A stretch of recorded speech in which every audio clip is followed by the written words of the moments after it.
Good, Taylor. To meet on the pitch. They meet down on the pitch, whatever they have it. Eat.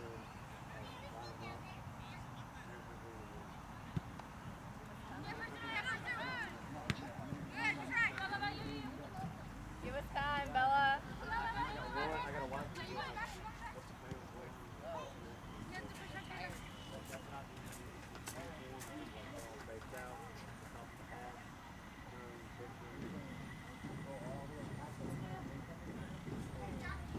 I can start in 30 times.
Quickly, Kayla, she's on you hard.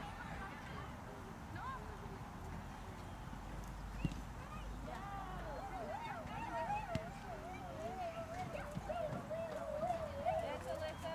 Come on, Olivia.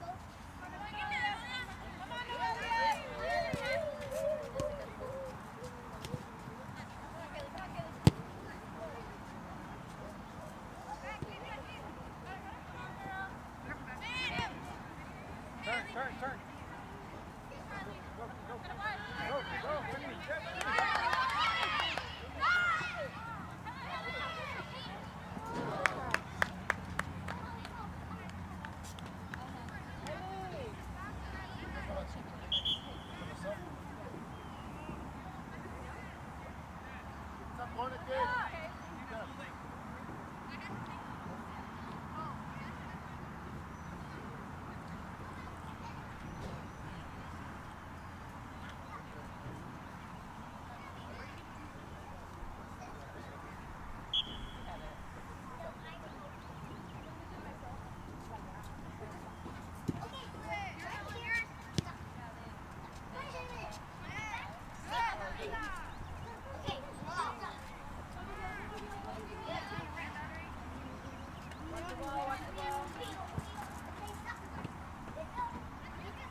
Good work.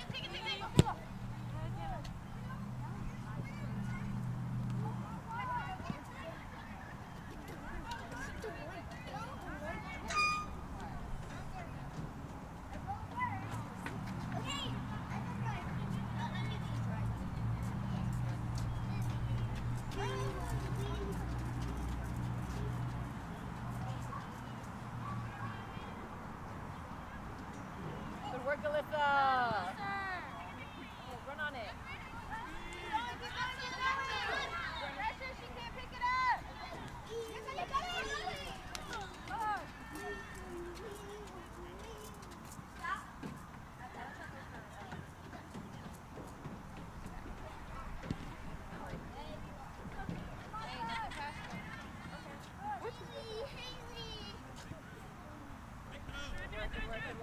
Good work.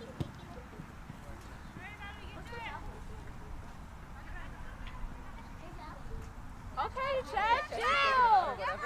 Yes, go through. Hey, just get it back. Get it back. Oh, keep it close. You got it. Oh, that's all right. No, son? No.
You did to me as a run. He first left.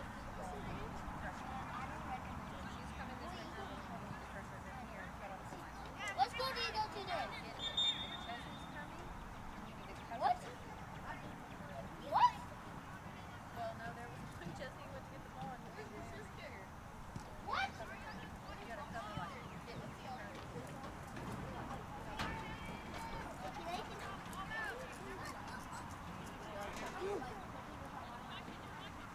Yeah, so she basically takes your position. And then you go out wide. You take her.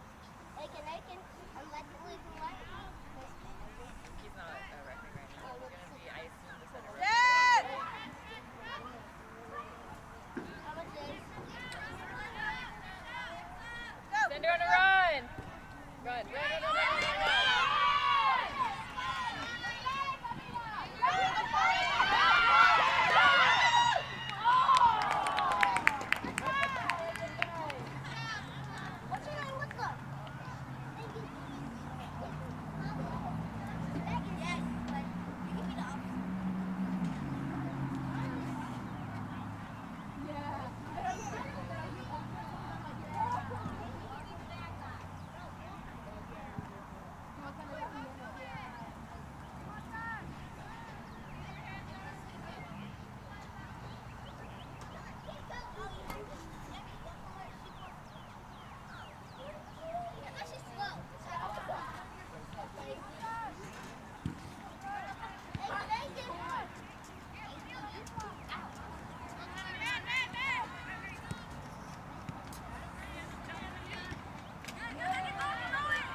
make those stacks, I'm back in my zone.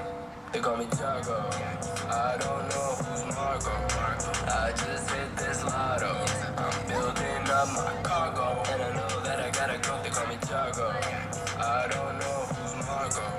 I just hit this lotto. I'm building up my cargo, and I know that I gotta go.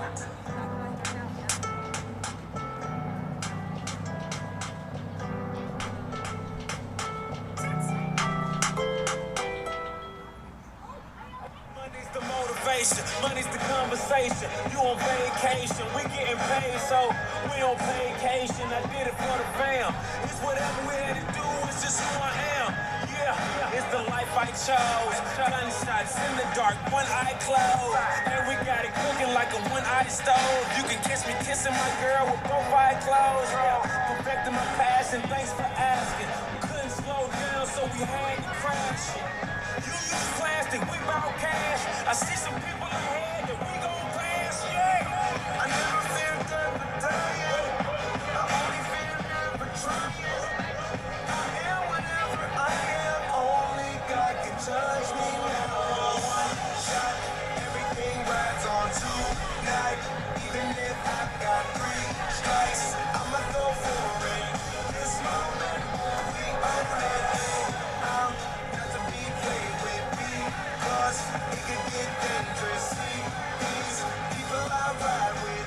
This moment we own it. And the same ones that I ride with be the same ones that I got with. Put it all out on the line with. If you're looking for me, you can find wit in the new car or the crown with. My new bra does a fine chick in the weather squad. I'm down with. Ain't no way around it. What you say? Tell me what you say. Working hard, repping for my dogs. Do this every day. Taking off, looking out for all, making sure we ball like the mob. All you do is call, catch you if you fall. Young Khalifa. I never fear death or dying. I only fear death for trying. I am whatever I am. Only God can judge me now. One shot, everything rides on tonight. Even if I got 3 strikes, I'ma go for it. It's moment, we open it. I ride or die for mine. With me, cause it can get dangerous. See, I ride or die for mine. This moment. Play hard and show your Indian pride. The Jacksonville Indians and Game Time. Go Tribe. The halls while I'm looking at these plaques on the wall. All these athletes gazing through the past, thinking how their pictures faded, they can never get it back. The past gone so fast.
We'll hold it to you.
Cheers. Alright, bro, that was not no sound. And I got a freaking phone.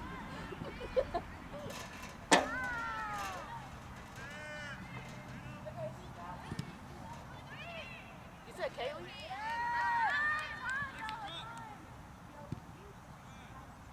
Bella, there's too many people. Fun it.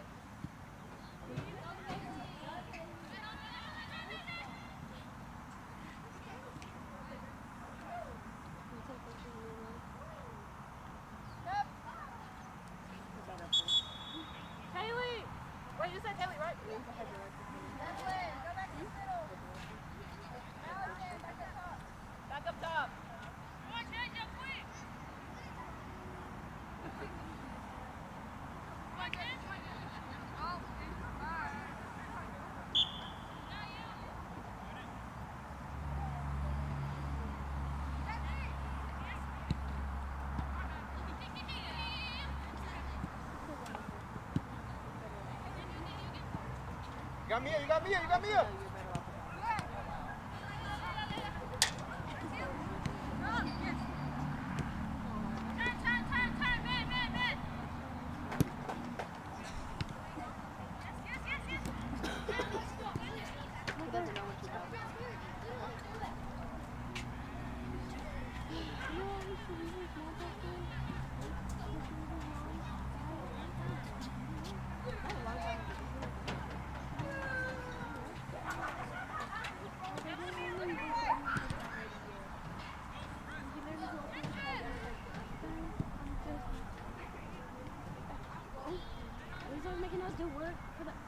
He only took it after first period. You know what he's like? He was like, are we going to do nothing? We're not going to do nothing. I'm like, okay, then we're not going to do nothing. I'm always looking and I'm always doing something. I'm like, dude, look at that.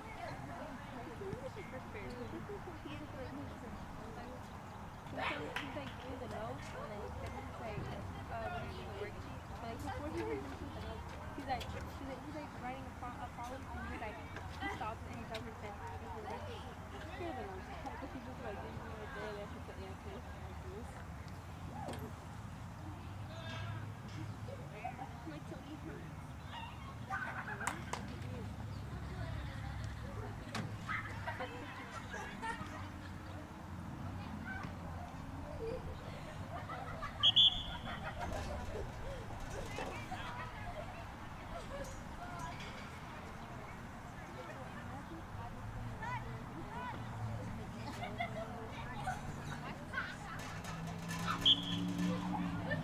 great. Oh, yes, Mia! Yes, Mia! If I ever take them, Oh, finish!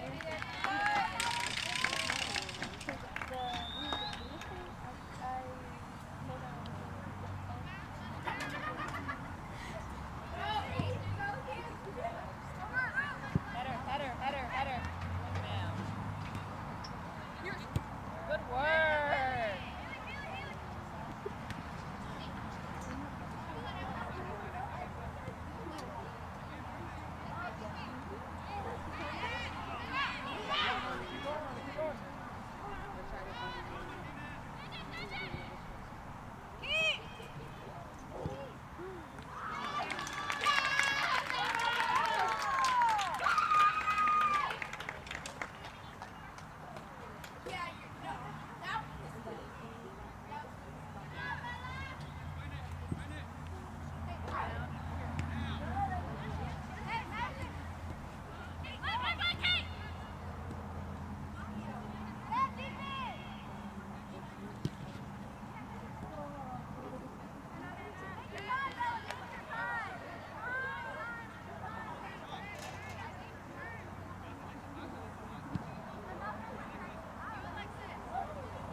Talk to each other, Blue. think about that.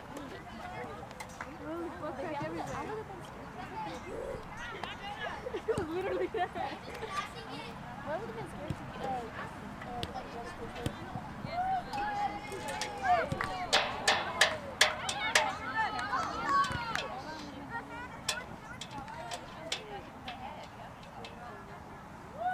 Haley.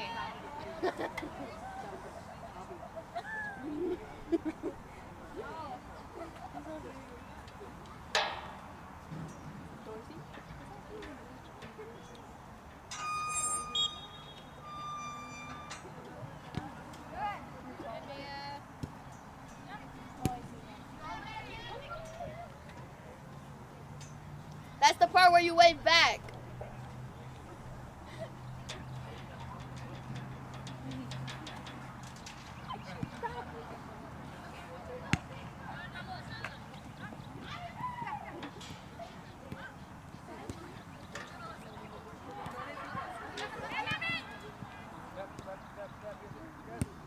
Good work, Alyssa. Go, check him on, you got space.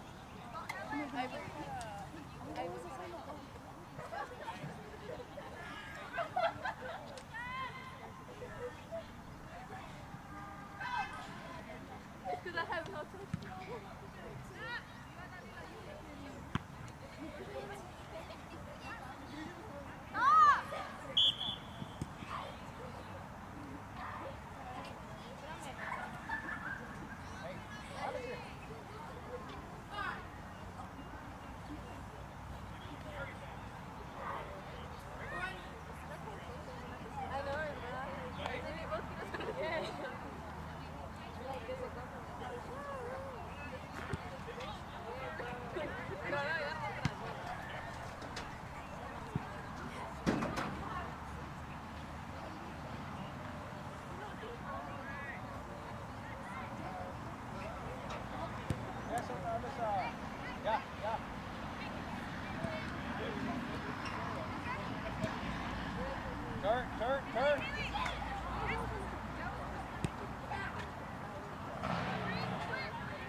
Talk to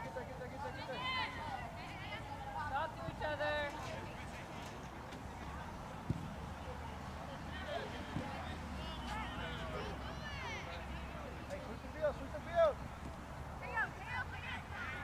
Let go of the ball.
Gotta look up, Madison.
get it before No, we got it.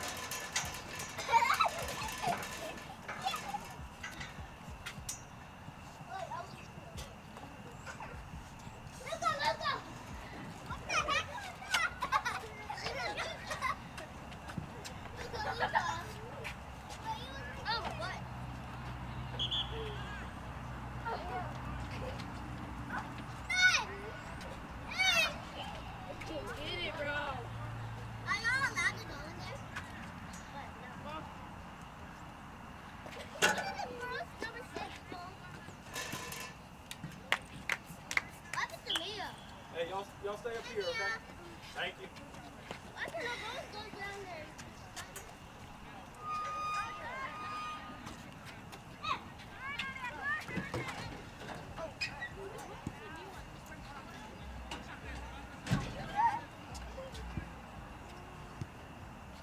What's your job?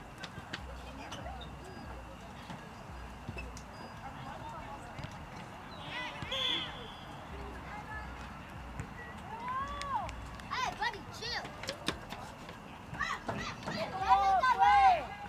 Luca! Get your guy back up here and give them the ball. Luca, give them the ball. Hey, you got it, Doug! If you block it, you go get the ball. Take it out. You got it! Good save, mate. Oh my God.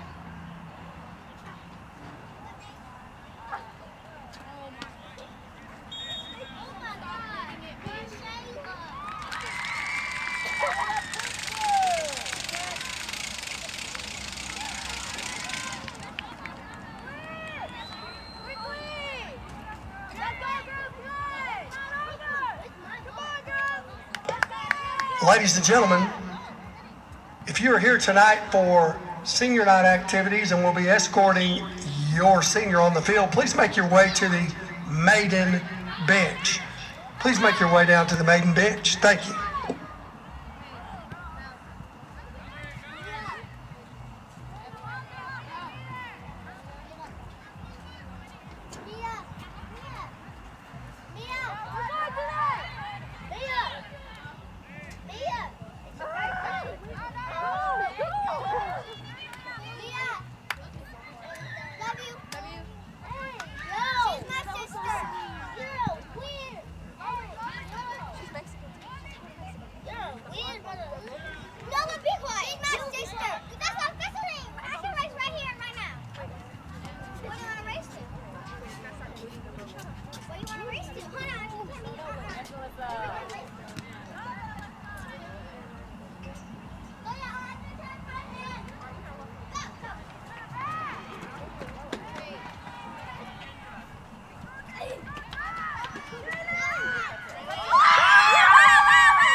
They're away from College Station Live now.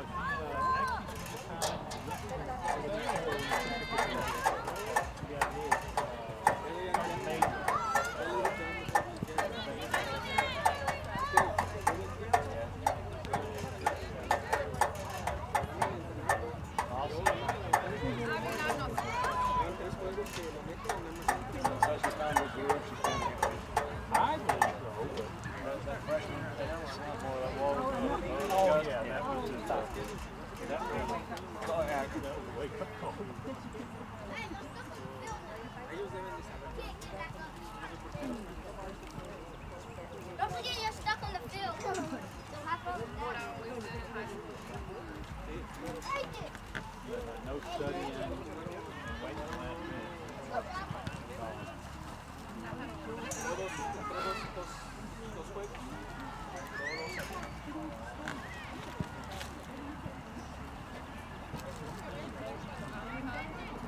Well for her. Ya al fin y al cabo son casi los últimos balonazos.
That's funny.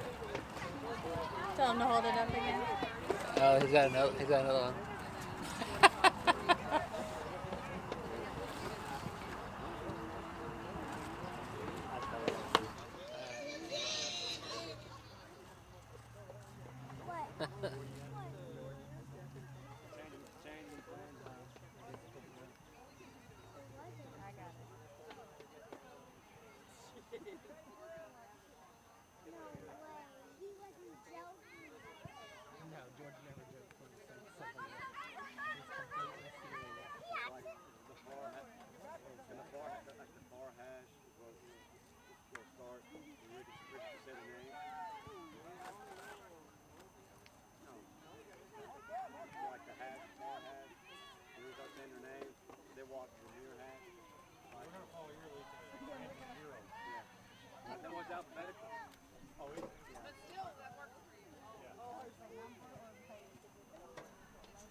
historic downtown Tomato Bowl Stadium for tonight's district matchup between the visiting Lady Tigers from Mount Pleasant and your district champion, Jacksonville Fightin Maidens. 40. Aurelia, you're the 40. Tonight is a special night as we honor our seniors one last time and what all they've done for building the Maiden soccer program.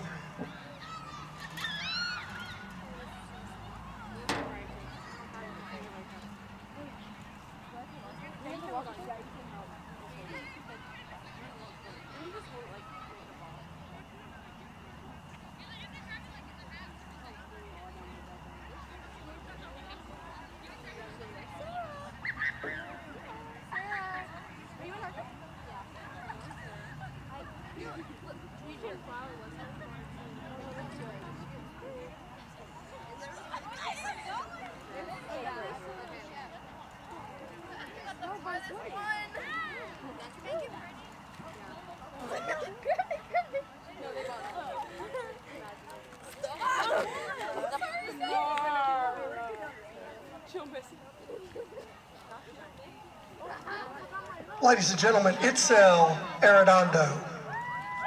Itzel is being escorted by her parents, Santa and Martine Arredondo, and her sisters, Kimberly and Maya. This is her 4th year in the Maiden soccer program. She also participates in Student Council, HOSA, Key Club, and the National Honor Society. After graduation, she will attend UT Tyler to become a pediatric nurse. When this season is over, Itzel will miss being able to step on the field with her teammates and play the game they all love. Her most favorite memory is when Aurelia slipped and fell in the locker room. There was water on the floor and it felt like it all happened in slow motion. She wants to let the younger players know they should never let anyone take away their confidence and to always give 100% in everything you do. Ladies and gentlemen, Itzel Arredondo.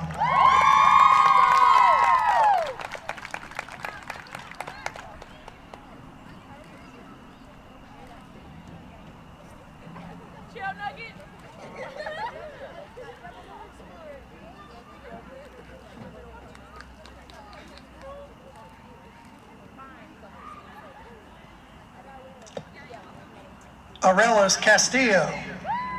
Arelis' parents, Ana and Javier Castillo, are escorting her this evening. Arelis has spent all 4 years of her high school career playing soccer with the Maidens. She has been a member of the Key Club for 2 years. Next year, she plans to attend UT Tyler to pursue nursing or dental hygiene. The advice Arelis would give the underclassmen is to enjoy every moment and create unforgettable memories. Time flies in the blink of an eye. Looking back, her favorite soccer memory is Aurelia's famous quarter kick. If you know, you know. Most of all, Arelis will miss the team, the bus rides, and playing in the Tomato Bowl. Ladies and gentlemen, Arelis Castillo.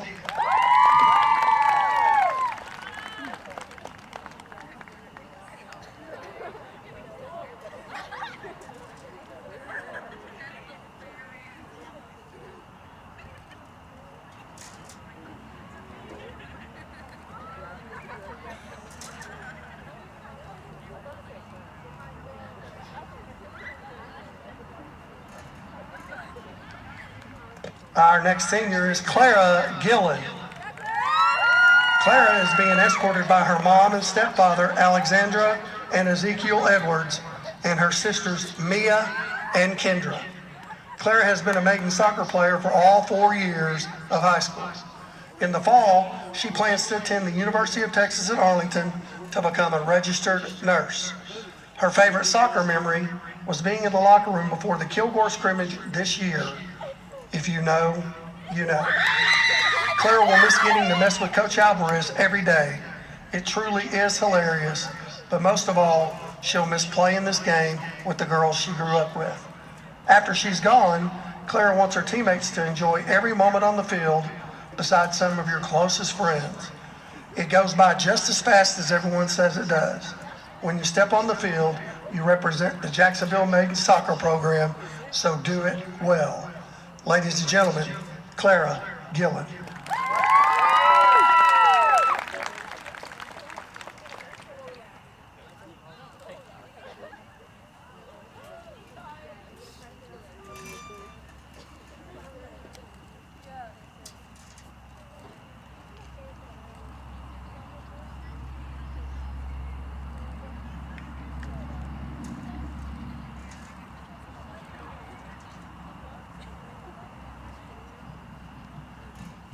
Ramsey Mateka. Ramsey's mom and stepdad, Lacey and Grant Haney, are escorting her tonight.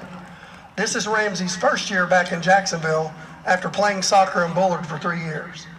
She is a member of the National Honor Society and the JHS Student Council. Later this year, Ramsey will continue her academic and soccer career at the University of Arkansas, Rich Mountain in Mena, Arkansas. Her advice to her younger teammates is to always work hard, even when no one's paying attention.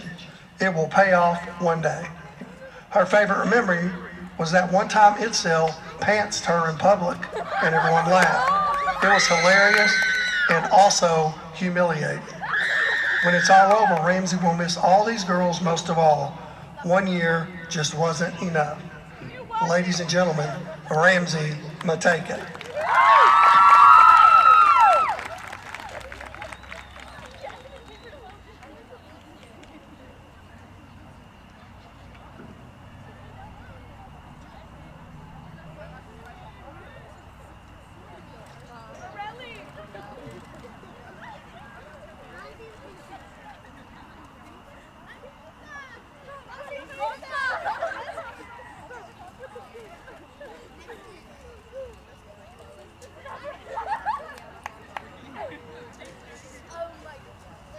Our next senior is Jewel McCullough.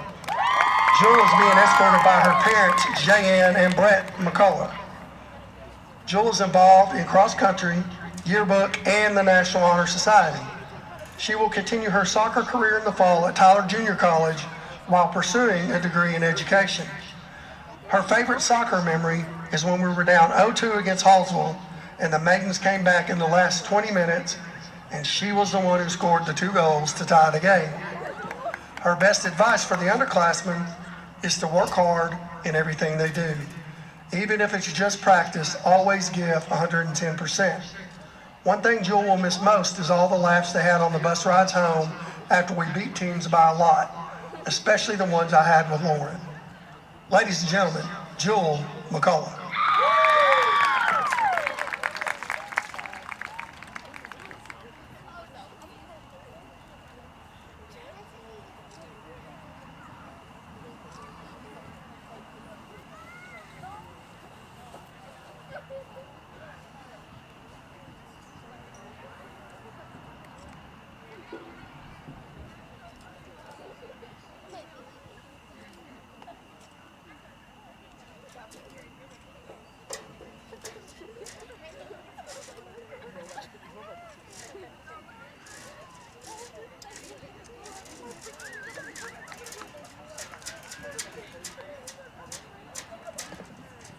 Aurelie Romero.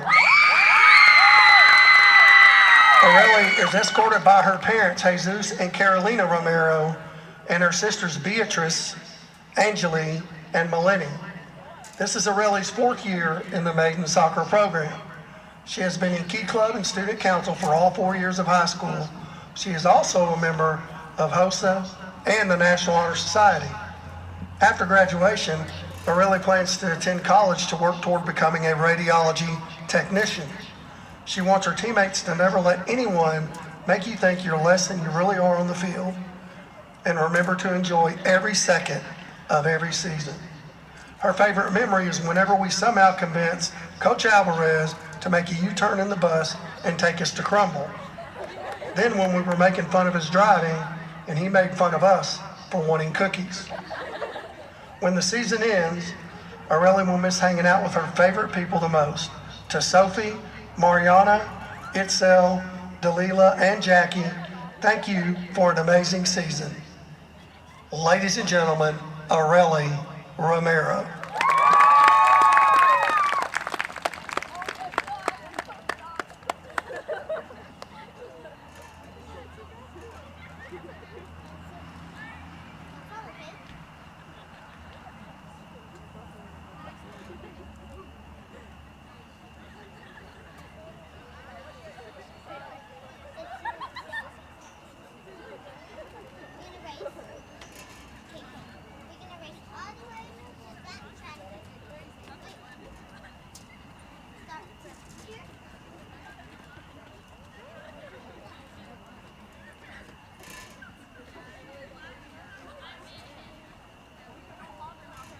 Ladies and gentlemen, let's give these well-deserving seniors the applause they deserve.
Good evening, soccer fans, and welcome to a special night here at the historic Tomato Bowl as the Jacksonville Fightin Maidens get set to take on the Mount Pleasant Lady Tigers in their final home game of the regular season. It's senior night. We had the senior night festivities just a moment ago, and what a way to close out the season it is here in front of the home crowd tonight. I'm Ryan Travis alongside Paul Travis, and we have an exciting matchup for you tonight. That's right, Ryan. It's a night of celebration, but also one where Jacksonville wants to stay focused and finish strong. The Maidens have already secured district championship, but with playoffs around the corner, they want to make sure they carry that momentum forward. And what a run it's been for Jacksonville, coming off with a big 5-1 victory over Texas High after an electrifying 2-2 comeback draw against Hallsville, where they netted the equalizer with just over 2 minutes left in the game. Yeah, that was a very exciting game last Friday. So let's go ahead and take a look at the highlights from that game against Hallsville. Yeah, that was a banger. That was a banger. A lot of fun. We're going to start off. Arelli had a free kick opening 2 minutes of the game. Really good shot there from Arelli. And then this one, I think maybe it's just something you would get away with in another game that Jacksonville's played, but you're not going to get away with that during Hallsville. That was something that we talked about. We got lucky we didn't get scored on. That was something we talked about in pregame, was not allowing those kind of sloppy passes, and that's one that Jacksonville would probably like to have back. Ultimately, it didn't result in a goal, but it very well could have. And, Jacksonville had a lot of chances early in this game. You have another one here. I think this one is from Jewel, about 24 minutes left. And then first goal of the game comes from Hallsville off a throw, and you get a header, and then this one flicked over the head of Ramsey. Yeah, we talked about it. Just get the ball in front of the goal, and you got a better chance of scoring when you're the offense, and the defense has got a hard time getting out of there. So. Yeah, for sure. And then Jacksonville, trying to answer back really quickly. Jewel gets taken down right outside the box. And this is a very creative free kick that we saw from Jackie. Finds Bella, and Bella narrowly misses. I think that hit off the post with 18 minutes left. And then, Hallsville, really well-played ball here, finds Lauren Thomas on a run. She makes a fantastic move past the Jacksonville defenders and puts it away from Ramsey. And Hallsville up 2-0 at the half. Jacksonville tried to find an equalizer, and this one almost immediately. I think this was right after the kickoff. Lauren able to get a header, hits the post. And Jacksonville had a lot of chances, and lots of really good chances to end the first half, but ultimately could not find the back of the net. And it took a little over 20 minutes in the second half for Jacksonville to find their first goal. This is a really well-played through ball from Bella, finds Jewel, and she slots it far post away from the keeper, and Jacksonville trails 2-1 with 17 minutes left. We talked about it last week during the game, but the goalkeeper for Hallsville, she did a really good job. She did. Yeah. This was a really good opportunity from Lauren. Just couldn't quite turn that one on goal. And then, Jacksonville was trying to find that late equalizer. This is another really good opportunity. Lauren finds Jewel across the goal. She makes a great first touch, and then just a fantastic block from the Mount Pleasant defense. Hallsville. And now we'll let you listen try to to milk the clock as much as they can here at the end of this game. On the tying goal. There's only 2 minutes left, so. Ball dangerous. Jewel gets the shot. That's it! What a goal from Jewel! Jacksonville finds the equalizer with 2:14 remaining in the second half. Did you get a highlight? Oh, yeah. All right. She just basically caught him flat-footed. I don't know what Hallsville's doing. They played so good, and they're just like, and then Jewel just keeps going and wins through them. Stabs at the ball, and they don't have the defense there like they've had the whole time. That's what it is. Just stay with it. Right? I don't know who's more excited about the goal, them or us. I know. I know. That was a very fun game. Jacksonville finds the late equalizer just over 2 minutes. I think that might be one of the best games that we've covered in any of the last several years. There's been a bunch of really exciting games. That Palestine and Jacksonville regional final game that Lee and I got to do was a thrilling game. But I think that is definitely the best game that we've called in the Tomato Bowl for sure. Props to Hallsville. They played really well. They did. They played super aggressive. They played fast, and they stayed organized defensively and made it really difficult for us. You know, the goalkeeper, a lot of times we play against goalkeepers that they can take a shot from range outside the box, and the goalkeeper's not going to make a play on it.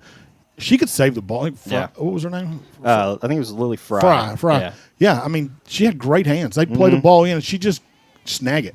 So. Yeah, she made a huge difference in that game for Hallsville last Friday. And, you know, it's a really good game. I mean, that's how you wanted the Maidens to be able to claw back, find a spark, and really see the resilience from that game. And, you know, that late game fight really speaks to the resilience of the team. So taking a look at tonight's matchup, let's start with Jacksonville. They've been dominant all season and secured the district championship on Tuesday night with the win over Texas High. Paul, let's talk about the stars who have been leading the charge for the Maidens. Lauren Wade has been absolutely phenomenal this season, racking up an impressive 37 goals. She's been the heartbeat of the attack, consistently finding the back of the net. And then there's Jewel McCullough, who has been a force of her own right with 17 goals this season. Jewel's only played half. I know, she missed half a district. She missed half a district. She still racked up 17 goals. These two have made Jacksonville's offense one of the most dangerous in the district. Yeah, and Jewel found both of those goals against Hallsville. That was a fantastic second half there from not only her, but for the whole Maidens last Friday. And, you know, while this attack has been lethal, let's not forget about the defensive effort and midfield control that have helped them dominate throughout the season. The Maidens' back line and Ramsey Mateka have been huge contributors to the success of this team and what they have done this season. Tonight, though, they face a Mount Pleasant squad that would love nothing more than to play spoiler on senior night. The Lady Tigers are always a tough opponent, and Jacksonville will need to stay sharp to ensure they keep building toward playoff form. And speaking of senior night, this is a special moment for those players who are taking the field here at home for their final time. Maiden seniors are Ramsey Mateka, Itzel Arredondo, Ara Castillo, Clara Guillen, Jewel McCullough, and Aurelie Romero. Ramsey and Jewel both have signed to play at the next level. Ramsey with Arkansas Rich Mountain, and Jewel with TJC. Congratulations to both of these ladies as they continue their playing career, and congratulations to all of the Fightin Maiden seniors for their history-making contributions to this program. Tonight is a chance to celebrate those contributions, and you know they'll want to leave it all out there tonight in front of their families, friends, and fans. No doubt about it. Emotions will be high, but so will the intensity. The last time these two teams met, Jacksonville came away with a huge 6-0 win. The Maidens are looking to repeat that performance to send the seniors off with a win and prove they're ready for the playoffs. It should be a great game tonight. Yeah, it should be. Jacksonville picked up a huge win to seal the district championship on Tuesday. Let's take a look at the highlights from Texarkana.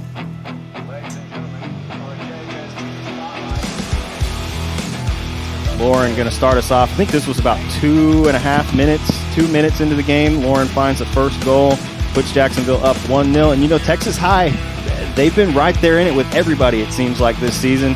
And, you know, we kind of thought it was going to be an interesting game when we heard that Jacksonville was up 2-1 at the half. We had a couple good saves here early from Ramsey. And then, unfortunately, you know, we have a little bit of a miscommunication here on defense for the Maidens. They turn the ball over right here in just a second. And really good shot here. Wind, I think, played a lot of factor in that ball finding the back of the net. But ultimately, you know, Jacksonville didn't concede a goal for 12 straight games, and they've given up 3 in the last 2. Just kind of is what it is. It's not the end of the world. Jacksonville still had a fantastic season, and you know they come away with a 5-1 win in this game. We have a second goal here from Lauren Wade. She had a hat trick on Tuesday night. I mean, just a fantastic shot there from Lauren. Nothing the keeper could do to make that save. And then a really well-played ball through here for Jewel, wide open, no pressure. Slots that one home in the second half, puts Jacksonville up 3-1. Jewel had 2 goals in that game as well. So we talked about Lauren and Jewel being a big factor. I mean, they've scored, 7 of the goals in the last 2 games for the Maidens. So I mean, you add up the 37 and 17. Yeah, I mean, it's over half the goals for sure. Lauren almost has half of the goals this season by herself. Then Jewel able to slot that one over the keeper, and 5-1 will be your final. This one a late attempt here from the Lady Tigers, and Jacksonville comes away with a 5-1 victory on the road in Texarkana on Tuesday night. Now let's take a quick look at the district standings and how things currently stack up. Jacksonville secured their district title. They're going to go in as the top seed in Division II for the playoffs, as they have the smallest enrollment in our district currently. They will play the Division II runner-up from 5A Region 2 District 9, which is still a very close race. If Melissa is able to hold off the 2 teams in front of them, I think they're playing McKinney North tonight and Walnut Grove next Friday, and they lost big in both of those games. And then Jacksonville could potentially play Anna. Anna with a big game tonight. I think they're playing Walnut Grove, and then we'll play Denison on Tuesday night. So there is a good chance that Anna is able to squeak in. But if not, then Jacksonville will play Walnut Grove, and it's going to be a very tough first round of district, or for a bye district, first round of playoffs. Looks like we are just about ready to get our call outs here for the players, and then we'll have the national anthem tonight from the JHS choir. And we'll be back to bring you our keys to the game and our starting 11 after that.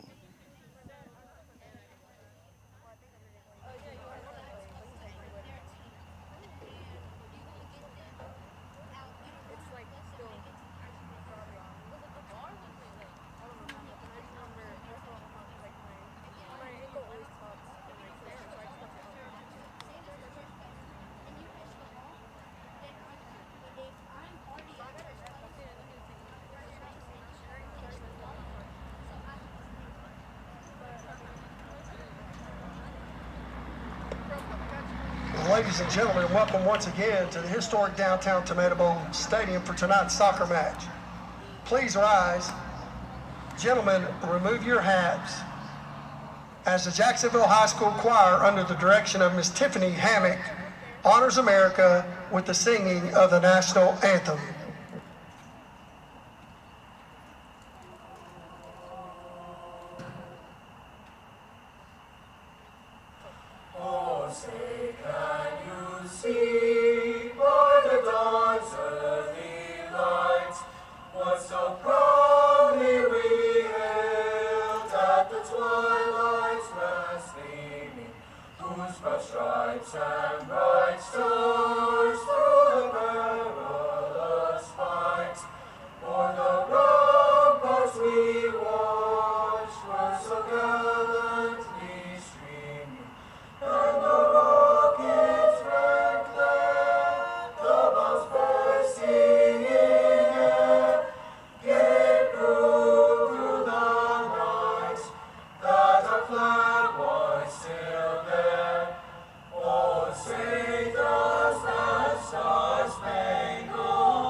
No call-outs tonight, just the national anthem. Fantastic job there from the JHS choir.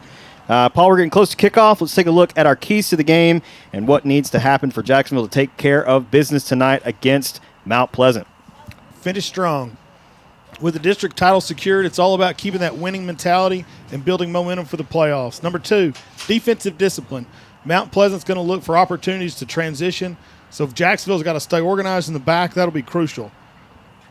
Number 3, feed the hot hands, or since it's soccer, we should say hot feet. Hot boots. Hot boots, that's right. I like it. The footy, the good footy. Lauren and Jewel, they've been dominant all season. Getting them involved early and putting pressure on the Lady Tigers' defense is going to be key. Number 4, control the midfield. Jacksonville's ability to dictate possession and tempo will go a long way in securing a victory. Number 5, stay composed. Senior night emotions are high, but keeping focus on execution will be key to finishing the regular season strong And then number 6, I added Ryan. Ryan Okay. does all this for me. Number 6 is we got to get out and score a couple goals quick. That is true. Yeah. Put the game in your hands and score some goals. Once again, thank you for joining us here on JISD Live. Take a quick look at the projected starting 11. Once again, this is not confirmed. I have not checked with Coach Alvarez, but this is what I am expecting to see tonight as the Maidens start the game. Should have Jackie up top. It looks like we will. Jewel at left mid, Lauren at center, and looks like actually Aubrey Lake going to make a start tonight at right mid for the Maidens. Areli looks like going to go at left back. Mariana and Clara and the center back, and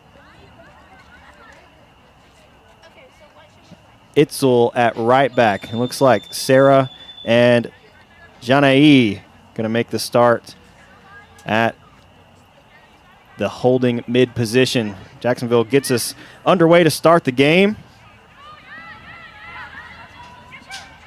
Areli going to play this one back for Ramsey.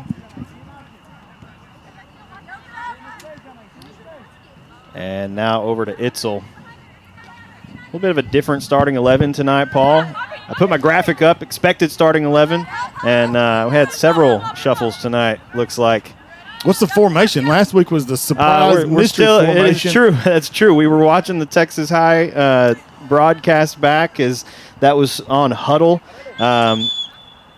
And it was interesting to see how Jacksonville started the game. It looked like a 3-1-4-1-1. It looks like we're back to our normal 4-2-3-1 tonight. A little different lineup, though. Formation looks like back to normal. Different lineup. So we'll see if the Maidens can find a goal here. He's got Areli playing early. left back. He does. And he's got Aubrey playing right wing. Mm-hmm. And Bella Campion's not on the field. Not at the moment. I know Sophia's out with an injury, so. Lauren pushing the ball up the field. Mount Pleasant with a good step there. Able to disrupt the run from Lauren. Now going to play this one over the top for Aubrey to run onto. And Mount Pleasant able to cut it behind Aubrey. Keeps it in bounds. And now trying to mount an attack of their own. Lady Tigers controlling possession. Has some open teammates on the far sideline. And will go out for a maiden throw-in.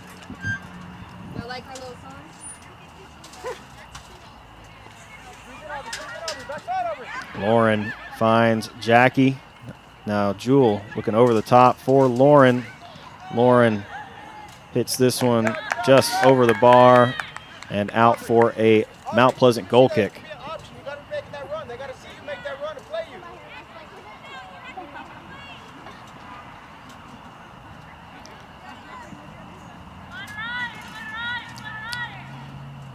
Looking forward to a good game here tonight against the with the Maidens and against the Lady Tigers. Made the trek from Mount Pleasant to the historic Tomato Bowl. Thank you for joining us on senior night. I also would like to shout out the boys soccer team as they're on the road tonight in Mount Pleasant, basically for the district championship. If they are able to win, I think they pretty much secure. I mean, you still need to win on Tuesday, but it definitely is a step in the right direction. It should put them in first place, giving a loss to Mount Pleasant. But it's going to be tough. I mean, that game was very exciting the last time it was here in the Tomato Bowl. With Jacksonville, had a couple injuries that night. I don't think Cole played. I think he was out with an injury. Sebastian also not playing that night as he was sick. So I think all those guys are healthy. Maybe it'll be a different story tonight on the road, but always going to be a tough game against Mount Pleasant, that's for sure. Yeah, I've watched so many this season, Ryan. Some of them kind of run together. That's the one you and Martin did. Yeah, and I watched. Yeah. Now I remember it. It's all coming back to me now.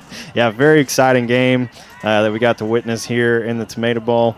I think that game is supposed to start at 7 o'clock. It looks like Mount Pleasant streamed the girls last time on Huddle Fan. So I think that game is supposed to be streamed on Huddle as well. So we'll try to keep you updated as the game moves on. I think the boys are supposed to start at 7, though. So girls had a little bit of an early start here, and then still about half an hour till kickoff in Mount Pleasant for the boys. Mount Pleasant trying to push this one forward. Mariana play it back to Ramsey. Jacksonville going to try to build out of the back here. Ramsey over to Clara. No pressure here from Mount Pleasant. Mount Pleasant, yeah, they're going to set their line of confrontation, about 20 yards across midfield on the football 30. They don't want to overexpose themselves. So Jewel looks like able to keep that one in on the far sideline. Lots of green grass in front of her. Makes a good move. Can't quite get past the defender. Able to get a foot in there and disrupt the Jacksonville attack. Sarah going to find Janae. Now Lauren playing Aubrey down this near sideline. And the ball will go out for a Lady Tiger throw-in. Guess it looked like that maybe took a touch off of Aubrey before it went out of play. They've got some. One thing about Mount Pleasant, they've got some pretty good speed. So Itzel finds Lauren. Now over to Jewel.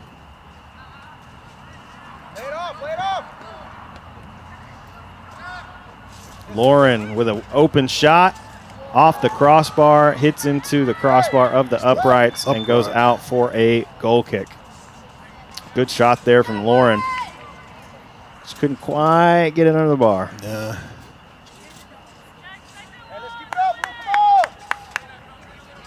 just got a text from a fan out there telling what a great job we were doing. To give credit, it's all Ryan Travis. Very little of it is done by me. I just show up.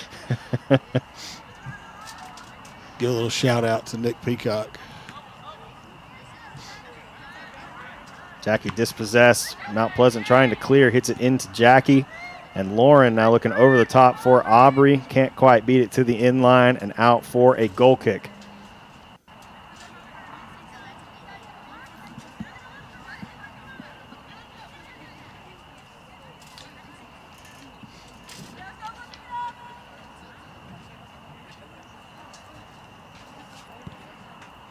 That's a low, hard goal kick. Itzel finds Aubrey. Now trying to play this one inside. Takes a deflection off the Mount Pleasant defender. Janae first to it on the pass. And Lauren looking for Jewel on the through ball. Beats it to the touchline, trying to keep it in play. Ooh. Mount Pleasant playing some physical defense. It will go out for a goal kick. Physical battle back there. Does a good job by Jenna E. reading that and stepping in and playing it. So the girls back there for defense, they're closing down. I mean, Jewel makes that run, and she's not able to get past the girl and get to the inline. She's got enough speed to keep up with her. We'll have to find a solution for that. A lot of times these games, Jewel's fast enough to run by somebody. Yeah, and on the road last time, Jacksonville able to beat Mount Pleasant 6-0. I mean I don't know if we talked about it on air, but it was a game where the JV game actually got completely canceled due to how many players they had sick. So I don't exactly know what 11 got put on the field. It may not have been Mount Pleasant's complete team that night. They are in third place in district, so it's going to be a battle tonight for sure. Mount Pleasant has a really good team. I think coming into the season, it was kind of supposed to be neck and neck between Mount Pleasant and Jacksonville in terms of who would win the district race. But Jacksonville's, definitely got the edge. But that does not mean that they are unbeatable by any means. Mount Pleasant's going to come out and try to get the upset here tonight. And if Jacksonville, like you said, can score early, I think that's going to be huge. We're almost 9 minutes into the first half, and we've had a couple really good opportunities from the Maidens. Just need to find the back of the net. The goalkeeper plays it high. She's playing out kind of high. it's just favorable to take a shot from range. Usually I discourage shooting from range, but the way she's playing almost at the 6-yard box. She's leaving herself exposed for those shots that somebody like Jackie can take. Mount Pleasant, was holding their line of confrontation up. What they're doing is being selective about which balls they press. So that's going to be interesting to see how Jacksonville responds to that. They're going to drop back here and set their line of confrontation, hold up. They're not going to press these balls back here, but they're going to, if there's a ball that comes back somewhere, don't be surprised if you don't see the striker go in and press that.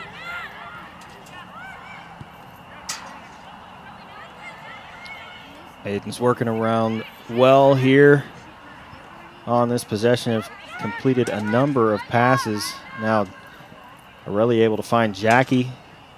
Jackie, though, looking over the top.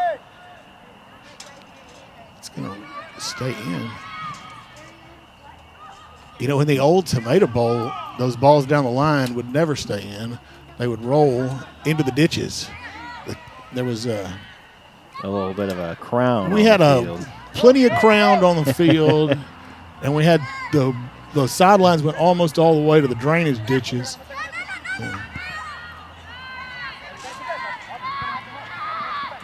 Yeah, it was nearly impossible to play a ball down the line and hold it on the line. Mount Pleasant going to send this one over the top. Ramsey going to scoop it up for the Maidens. It's hard for Mount Pleasant to defend everybody on that build-out that they're due with the amount of players they've got in their defensive formation. They don't have enough players high up the field to put pressure on the outside backs when they receive a ball. It's sitting here with, they're playing with 4 fullbacks and a double 6, so not too dissimilar formation than what Jacksonville plays. I think they're running the exact same formation. It looks like it most of the time. So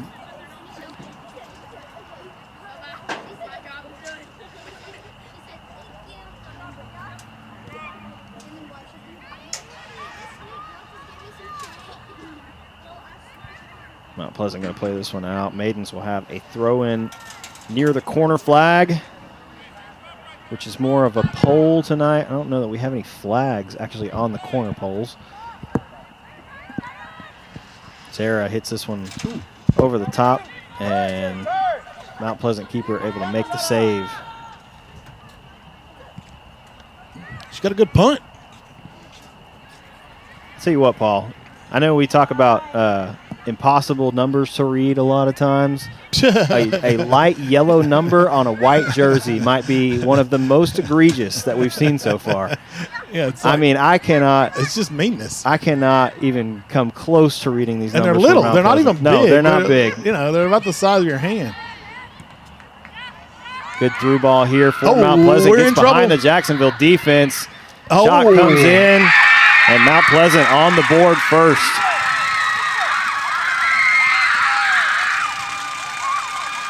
Hitzel unable to keep up with the attack. We'll take a look at it here on the replay. This is a really well-played through ball, and it's just a really athletic play from the forward for Mount Pleasant. Able to get behind the Jacksonville defense and then makes a really good shot. That's tough for Ramsey to make the save on. She almost got it. It kind of squeaks under and goes in, and Mount Pleasant strikes first. Yeah, I don't have to see the numbers. That was Eileen that I was telling you about before the game that played the ball through. And, yeah, when she makes the run, when the player that makes the run, speed kills, baby. She got by, and we could not catch her. Now Jewel trying to answer, finds Jackie inside the box, and Mount Pleasant able to win it and clear. Pace of the game, it looks like it's picked up just a little bit after the goal. Mount Pleasant got a big boost to Aubrey trying to play this one across. Takes a deflection off the defender. Now trying to make a move past the defender, still there. Nope. Cannot keep it in play, and it'll go out for a Lady Tiger goal kick. Yeah, that play gave Mount Pleasant a boost of energy. I don't know how long it's going to last.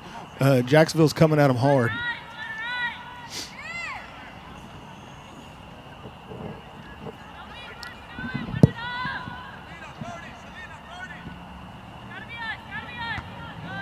Lauren first to it on the header. Jackie able to bring it down. Now finds Sarah. the Mount Pleasant girl wanted a foul for bouncing off of Jackie. Did you see her look at the referee?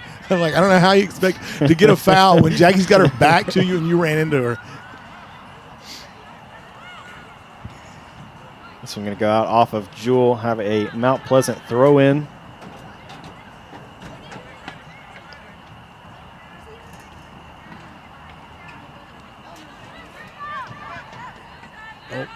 Trying to play this one through Clara. Now going to find Aubrey on the near sideline. Good touch there from Lauren. Jackie tie it up, and Sarah sends this one through to the keeper.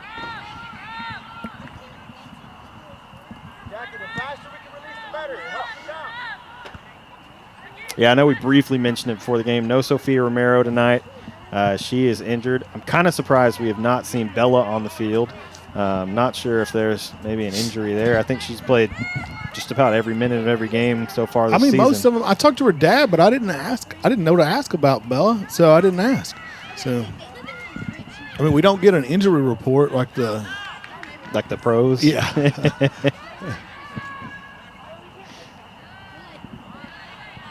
Gotta step it up. Come on. Let's look for some excellence around here.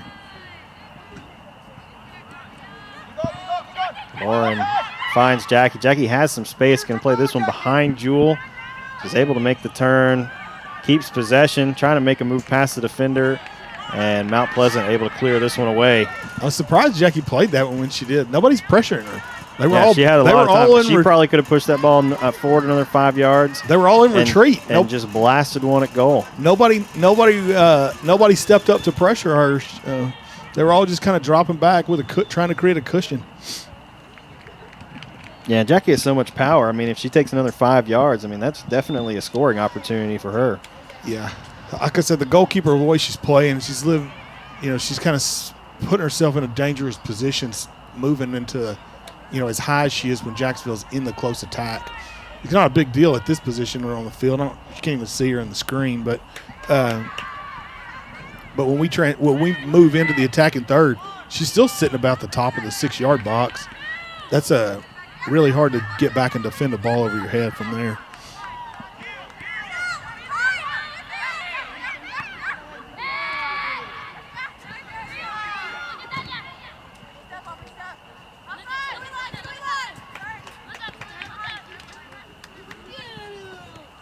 Mount Pleasant working the ball around well here. Good passing between the Lady Tigers.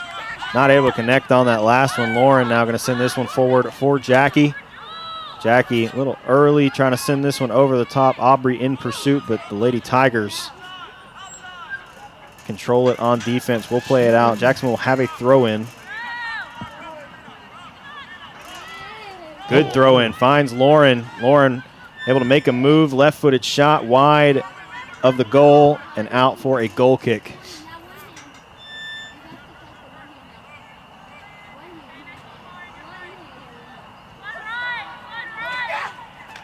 This game so far has been a case of Jacksonville controlling the possession, staying on this Mount Pleasant end of the field. They've created a couple chances. None of them have found the net, and all it took was one counterattack from Mount Pleasant to open up the scoring. And Jacksonville's trying to find an equalizer here to get back to level. But you talk about possession. Sometimes even when you have the possession, you make one mistake and it ends up being a difference in a game. And I'm not saying, we're still really early, 22 and a half minutes left, but Jacksonville is trailing 1-0, and this is a position they were in last Friday against Hallsville, but this is not a familiar position for them this season. No, we talked about it. We went 12 games without giving up a goal, and then we've given up a goal in the last three now. So, and that's, the teams we're going to play in the playoffs are going to be significantly better than what we've been playing. Yeah, I think probably there's another well-played ball over the top from Mount Pleasant. Does not connect well on the shot, and an easy save there for Ramsey. Yeah, when you look at this opposing district that Jacksonville's going to have to match up with in the first round of the playoffs, it's a very tough district. your best bet probably is to end up playing Anna, who's going to slot in potentially at 4th place in district. And, that's a program that's had a lot of success. They've been in that district with Salina. Oh, my God. Almost an own goal there from Mount Pleasant. Anna's, though, the last several years been in a district with Salina. They've been very competitive. I mean, they played Salina, I think, 2 years ago for the region. They went up with us. Mm-hmm. Okay. Yeah, I think it was 2 years ago. Anna and Salina played each other for the regional final.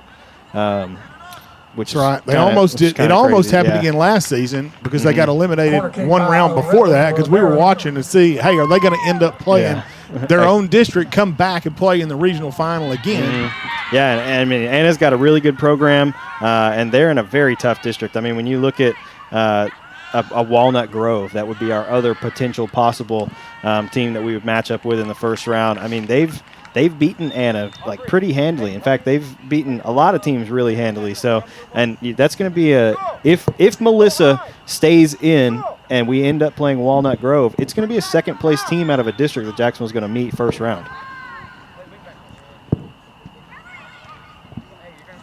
I don't know if I like this new split that they have for each division like they do for 6A.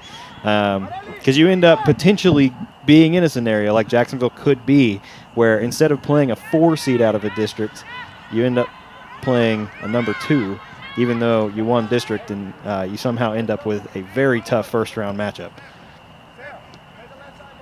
I mean, I'm not a fan of it. I'm a fan of when you play for the 5A state championship, you are the best team in all of your division, not the best team in, well, half the division. Yeah. There's already 6. Come on.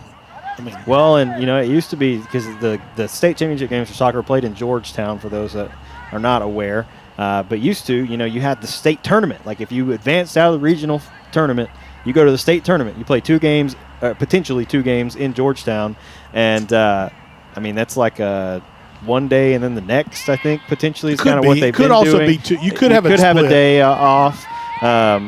But, that was a big deal to make it to the state tournament. Now to play in Georgetown, you have to make it to the state final.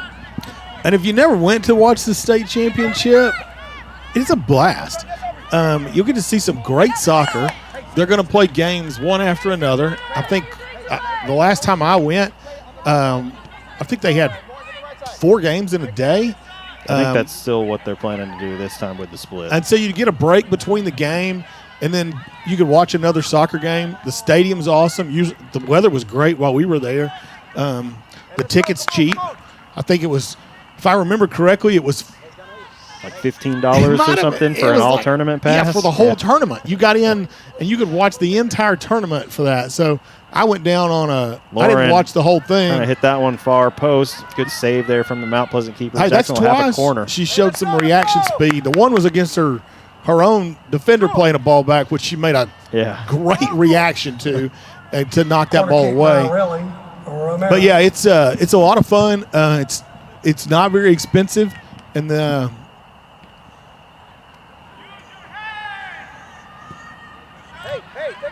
Jacksonville not able to connect on the corner. Mount Pleasant able to clear. No one up top, though, so Clara able to receive it. Finds Janai, and now Itzel looking for Lauren. Lauren with some space down the sideline. Going to send this one across.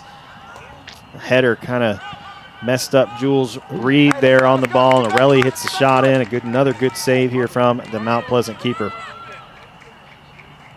I mean, Mount Pleasant is doing all their defending in the defending third. They do very little in the middle of the field. They're just letting us pass the ball around. They don't block angles. They don't cover anybody. But when we get down to the box, they stack up.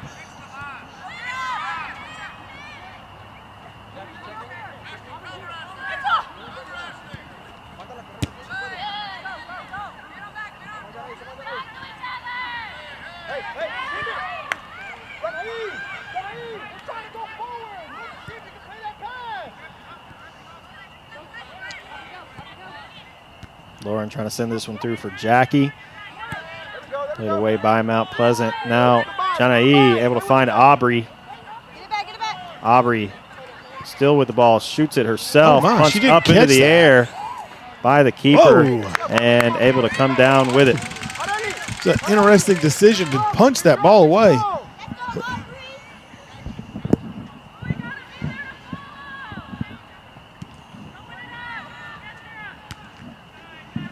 Sarah able to win it off the punt. And now Lauren pass a little behind. Jackie Mount Pleasant able to step to it. Now trying to find some space. Jacksonville has got the midfield very compact right now. What? I don't know. Like they're compact. Yeah, they're all within 5 yards of each other. Yeah. So, like, we got. I don't know. 3-4 players within. Yeah. I mean, they're all in there together. Yeah. I mean, by the way, if you're on the if you're watching soccer for the first time, when you're on attack, what you're trying to do is spread out, create space, make it difficult. When you're the defending team, your job is to try and make it compact, make them have as little space as possible. Right now, we talk about playing possession soccer on Tuesday night, and like this game with the way Mount Pleasant's playing, we can play possession soccer and find opportunities. This is one of those, how do you solve it? Because Mount Pleasant's, their defense is really their 4 backs, and their 4 backs are strong. They're not playing a lot of defense in the rest of the field. So this is, we look at it as how do we solve this puzzle? How do we get the ball down, work it in, create a good chance in front of the goal against a quality set of defenders in the back? Yeah, and I'm kind of confused as to what formational change that we made. We now have 2 forwards as Coach Alvarez has moved Jewel over to right forward. But it almost appears that we do not have a left midfielder at all on that side. I don't know if maybe Sarah is supposed to slide over to that side, but the entire opposite side of the field from the camera angle that you are looking at, if you are on the home side, which you are for this broadcast, the complete opposite side of the field, there is no one over there in the midfield for Jacksonville currently. Oh, Corelli able to clear that one out of the box. It will go out for a Lady Tiger corner.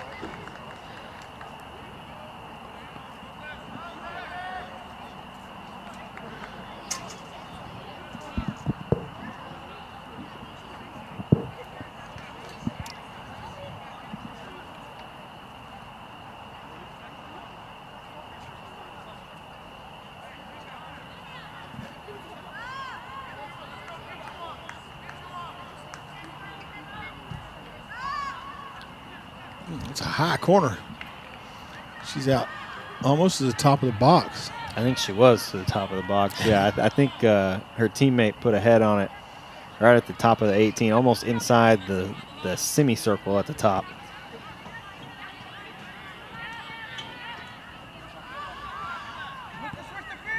Corelli making a good play here with Sarah. Gets a couple of Mount Pleasant defenders close in on her. Really good pass here to Lauren, though. Lauren trying to play this one through for Jewel. A little too much pace, and the keeper will scoop it up. Those balls straight down the middle, you got to hit them just the right pace. A little too fast, and they just go straight to the keeper. I will say the goalkeeper is numbers 00 on our roster that we have here, Paul. It just says GK for both the goalkeepers. So I have a 50-50 shot on whether or not I'm correct on this. Yeah. He didn't call a foul. Okay. Has he blown the whistle for a foul? I guess there has been something. For a foul? That would surprise me. I don't know if he's called a foul yet. That would surprise me. I mean, it would have been against Jacksonville, but. Yeah, 28 minutes here in the first half. Jacksonville still trailing 1-0. They had some opportunities. They're controlling the possession. But you got to watch out for these Mount Pleasant counterattacks. Obviously. They're transitioning very quickly.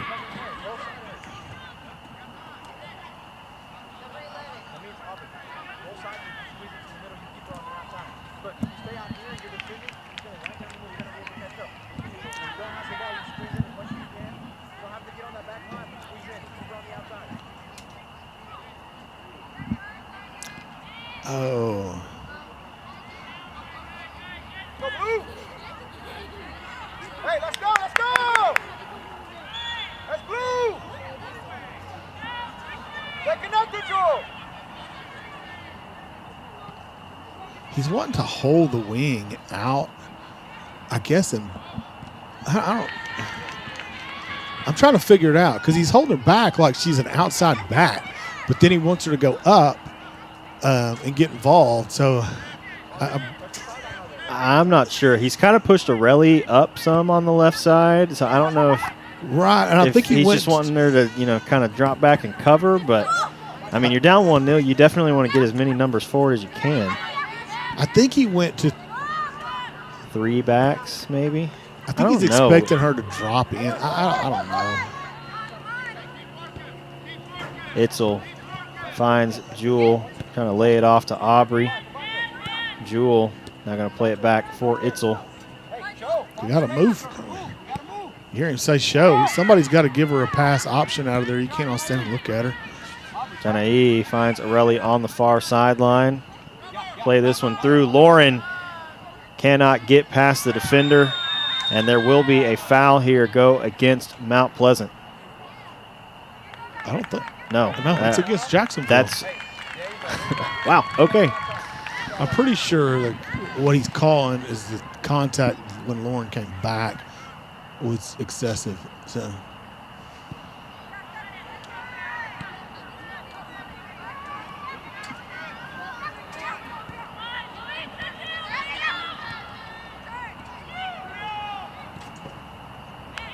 Ball sent through. Ramsey here the keep call coming out. Scoops that one up. She does such a good job communicating, letting everybody know. I mean, you hear her through your mic down there.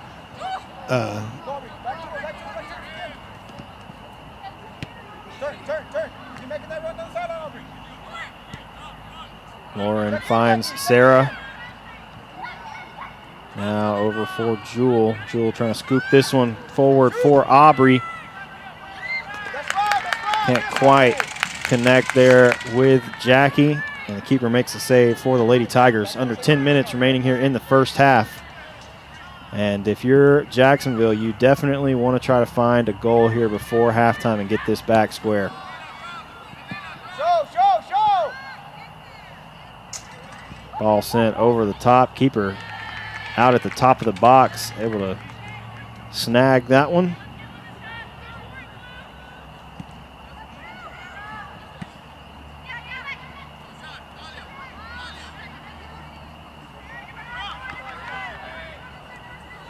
Ooh, here's our chance. Jewel off the post. I think this attack that Jacksonville's got against Mount Pleasant's back line, Mount Pleasant starting to show some fatigue in the back to keep up with the amount of runs they've had to defend.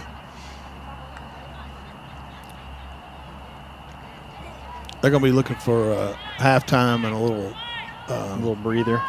Yeah, and a power bar. I mean, I wouldn't be opposed to a power bar up here in the booth.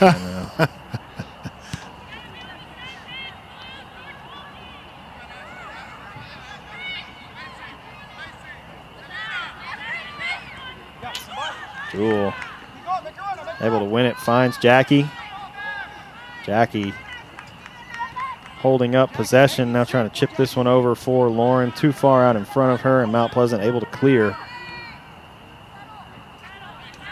Sarah brings it down, finds Mariana.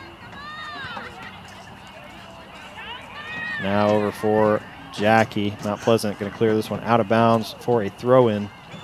Pretty good crowd here tonight. I don't think we've said anything about the crowd. Senior night. Got a lot of fans here supporting the Maidens. I mean, it's awesome weather. This end of you want to talk about a big weather change? We had 50-mile-an-hour winds or something storm on Tuesday night, and it's about as nice a night here. It's 70 degrees, almost zero wind. It's a beautiful night for soccer, or anything really. I mean, it's just a fantastic night. Great weather for senior night. You definitely want to have the best weather you can when you're trying to honor the seniors that have made such big contributions to the program. And I mean, I don't know what weather gods out there are watching the Jacksonville schedule, but they delivered on some excellent weather tonight.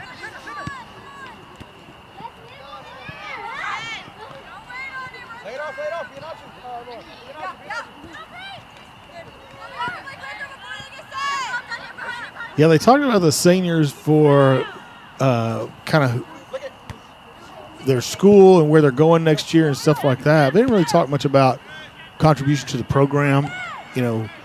And I don't know all of them, but, you know, Jewel's been a 4-year starter for varsity. I'm pretty sure Aureli's, I think Aureli, Itzel, Ara, I want to say Clara, all of them at least have been 3, if not 4 years. Yeah, I know 3 for sure. And then Ramsey, I mean, first year here in Jacksonville. She's been at Bullard the last 3 years. She was all-state goalkeeper last year. Yep. Most likely going to be all-state again this year. It's been great having her come to Jacksonville for her senior year, and she's been a very big impact, not only in front of the net, but just in her direction on the field and how vocal that she is. Yeah, she's constantly communicating, especially the back, helping people stay organized. And that's one of the things, you know, that's so beneficial because the keeper can see the field. A lot of times the defenders, you know, they're trying to watch the ball and the person that they're supposed to be marking. Yeah, and your back's to the goal, and you don't always it's not always easy to keep up with where you're supposed to be, especially when plays are happening really fast. And Ramsey does a good job coming out and just communicating to people, hey, you got to drop over in this space, or hey, somebody's behind you, pick them up, and man, it makes a big difference. And that's, you know, when you look at it, you know, we haven't given up hardly any goals. So I'm sure, you know, Ramsey definitely deserves to be all-state in this classification. Woo. Let's go.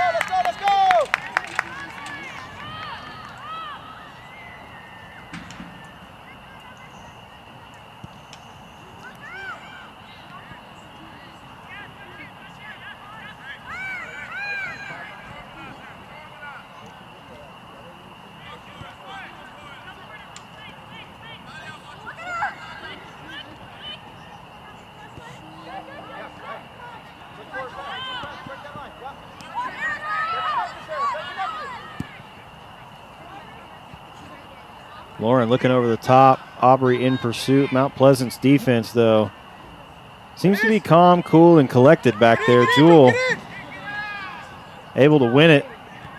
Hits the cross in. Mount Pleasant. It's a physical battle. Trying to clear. Lauren deflects it away and out for a goal kick. We did have a substitution just a moment ago for the Maidens. Jackie came off, and I am not sure who went in. Heidi Espinoza. Heidi? Yeah.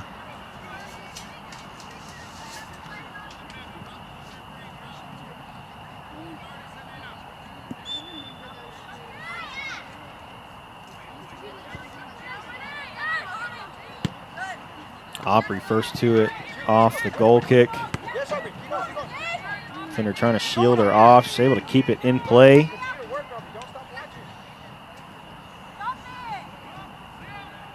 Lauren trying to find some room. Mount Pleasant now going to work it across their back line. Janae able to come up, win it, and Jacksonville will have a throw-in now on the near sideline. Aubrey quickly going to find Jewel off the throw.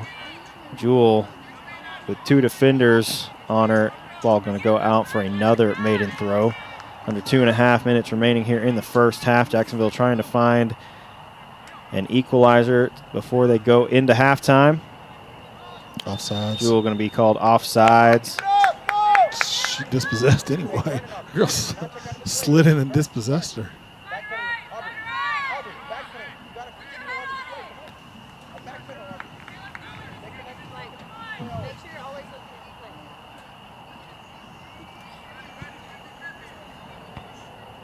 Lauren got a piece of it off the header.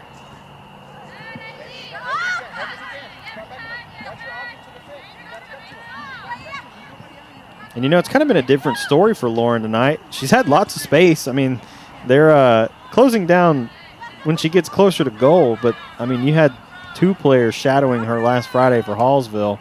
That has not been the case so far. I mean, this is a totally different game for tonight. Mount Pleasant. Yeah, for the Maidens, this is a totally different game tonight, playing against Mount Pleasant versus the way Hallsville played. Hallsville was, they get a foul. Minute and 12 seconds left here.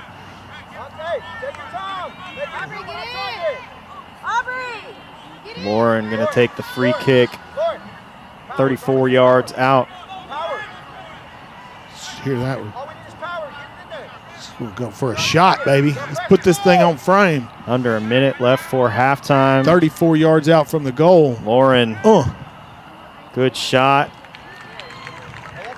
Wide left and out for a goal kick. It was defended well by the keeper from Mount Pleasant as well on the free kick. I mean, unless you put it in the upper corner, she wouldn't put that in from 34 out. So I think Roy's told me there's a play that get a deflection. She hits it, doesn't catch the ball and ends up with a scramble in front of the goal or something like that. Relly pops this one into the air, dangerously headed back into the Mount Pleasant defense. Jacksonville with some numbers trying to win this one back. And the Tigers now on the offensive. We got enough time. Trying to quickly transition. 5 seconds remaining here in the first half. Intercepted. And that should do it for the first half of play as Mount Pleasant leads Jacksonville 1-0 at the half. Were you surprised on that free kick down there that Jackie's not the one taking that free kick? She's not on the field. Oh, she's not. No, that's what I was saying. She came off. Heidi went. I was trying to figure out who went in. I was like, why Heidi is that went Jackie in. not kicking that ball? I think normally Jackie would, but she's not on the field when that was taken. That makes sense, Ryan. Yeah. Golly. Yeah. Makes sense. I mean, Jacksonville really controlled that first half. I mean, they created a lot of opportunities. I mean, all it took was one counterattack from Mount Pleasant for them to find a goal, and, that's been the difference in the game so far. I mean, we control the ball against Hallsville, and we come out with a 2-2 tie. They don't – all of your possession does not add up to a goal. So, that's why we play these games. There's more than one way to win them. Hallsville's well coached. I mean, not Hallsville, where Mount Pleasant playing Mount Pleasant now. They're well coached. I mean, they're doing a great job staying organized on the back and making it very difficult for us to get quality shots. We're in possession, but we're not getting very many quality shots. We haven't really had shots that scared the goalkeeper.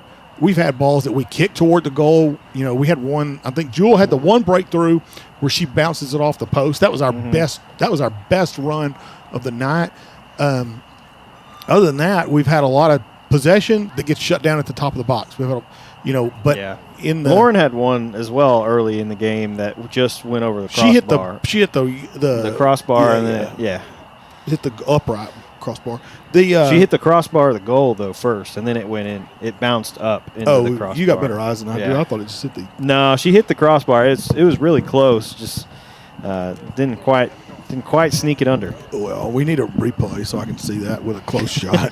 From here, I couldn't tell it. My 49-year-old eyes trying to look at a ball flying that fast. But and then the other thing is you look at like Mount Pleasant's strategy to come out. I mean, they're not running a high press. They're not trying to overexpose themselves. They're trying to hold their line of confrontation about 20 yards across midfield. I'm a little surprised that they're not trying to make it a little more compact than that and make it more difficult for Jacksonville to come through. I mean, they're defending with their forwards at our 30, which is surprising. I don't know. Like, even Tyler High, I don't remember them playing quite that deep, that low line of confrontation. I mean, I want to say they were at least in their 5 or 10 yards forward for most of it. They applied almost no pressure to our back line even in that game. But, I mean, this is almost bizarre. I know what we've seen so far. I mean, it's a strategy, and for them not to try and expose themselves so much with getting high. But then the other thing you notice is when they recognize a pass as something that they're trying to to work on is when they actually run into a high press, is they're selective about when they do it. You know, we see a lot of teams that, you know, they're just high pressing, wide open, running at the goalkeeper the whole time, chasing, you know, backs with the ball. But Mount Pleasant is selective about when they make that run. They are trying to get into you know, our defensive third and put pressure on somebody, but they're real selective about when they do it and not just running themselves to death trying to do it. I'm a little surprised that they actually hold their line. They don't hold it back even further because you're never going to get scored on from the 30. You're never going to get scored on from the 40. Like, I've seen teams do it. They just start at midfield. Like, hey, when you get to midfield, we're going to start defending you now. And they're going to hold their back line up real high too and make it super compact for the defense for the attack to try and work the ball through there by keeping as many people in that space as they can, because Mount Pleasant's got the speed. If they go up and say, hey, we're just going to kick it over your back line and run, like, we're not going to run and by these girls. As fast as Jewel is, she's not outrunning them. So if I were Mount Pleasant's coach and I was looking at it, I'd be like, hey, let's hold this line of confrontation back just a little bit further. Let's push our back line up as high as we can. And let's try and, you know, run this mid block here and maintain our defensive shape. Don't let them break through this, and let's try and defend in this area. And then if we can, capitalize by transition and going forward as quick as we can, because they've got some threats. Yeah. I mean, one thing about it. That ball, when they scored, the ball was played, and their forward was 2-3 yards behind our defense and just outruns them. Eileen played a perfect ball through to her. She hit it with just the right amount of pace to get it by, but not something that the girl had to, you know, just flat run down. When she came through, she picked that ball up and just was moving on to goal. It was just a perfectly played ball. One thing we're looking at is we play a lot of balls through the middle. You've got to play those balls through the middle with the exact right amount of pace. If they're too slow, they're ineffective. If they're too fast, they just go to the goalkeeper. But you've got a little more flexibility when you play through balls to the edges or toward the corners, because you're not going to run into the goalie. What does happen for us tonight, though, is those outside backs are fast. Yeah. If we play a ball to the corner over here for Aubrey, she's not winning the foot race ever. She's got to get and Aubrey's fast. She is fast, but for her to execute and make that happen, she's got to get a jump on her and have a run before the ball is played. She's got to read the play and be moving to try and get an edge, because she's never going to outrun her. If they start in the starting blocks and just take off at the same time, it's not going to happen. When we talk about it with being able to possess the ball in the middle third of the field, Jacksonville's got that eat up. Absolutely. But how do you get possession in the attacking third of the field and set up quality shots? That's the question that hopefully Coach Alvarez is answering for him in the locker room right now.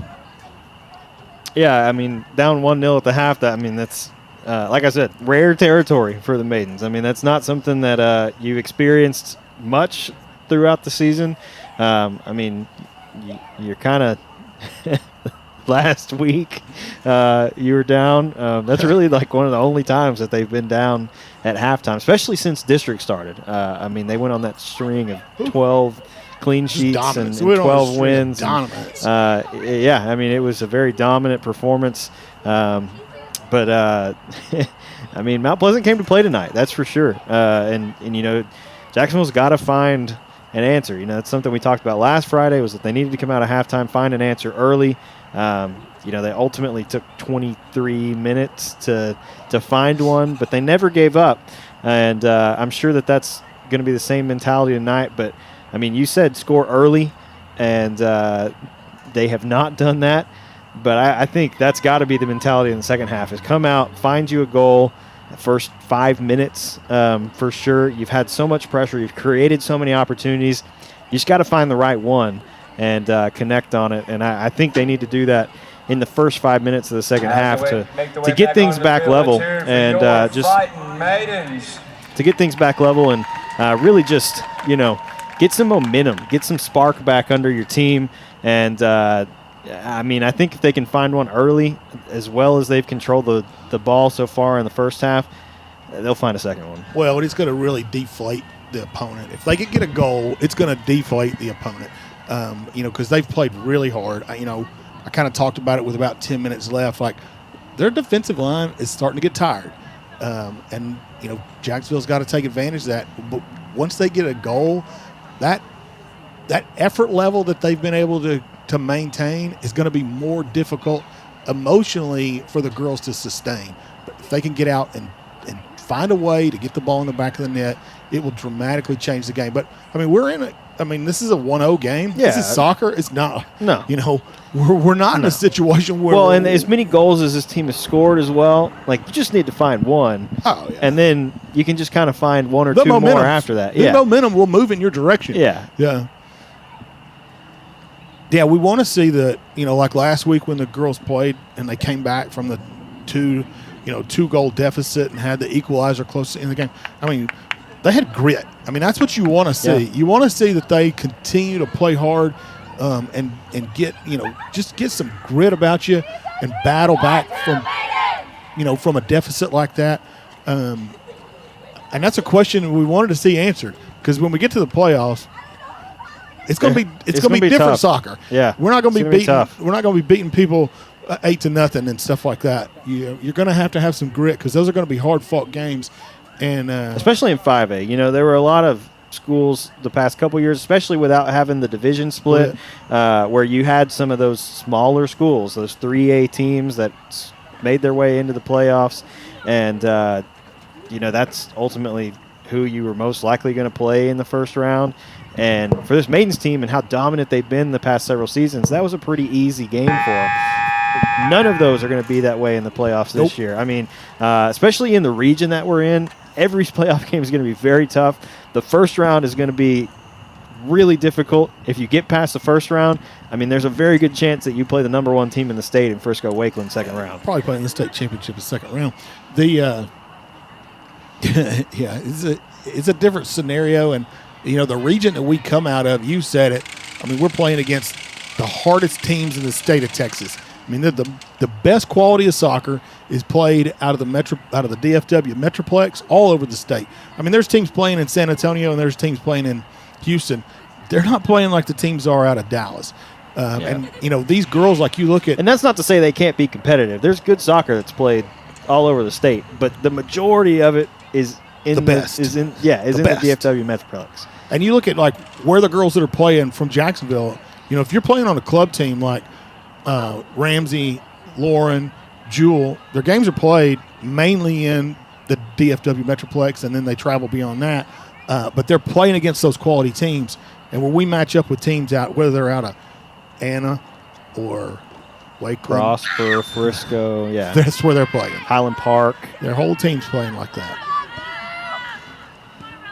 Mount Pleasant gets us underway here to start the second half. Quickly controlling possession, moving the ball around with some pace that we haven't really seen much throughout the first half.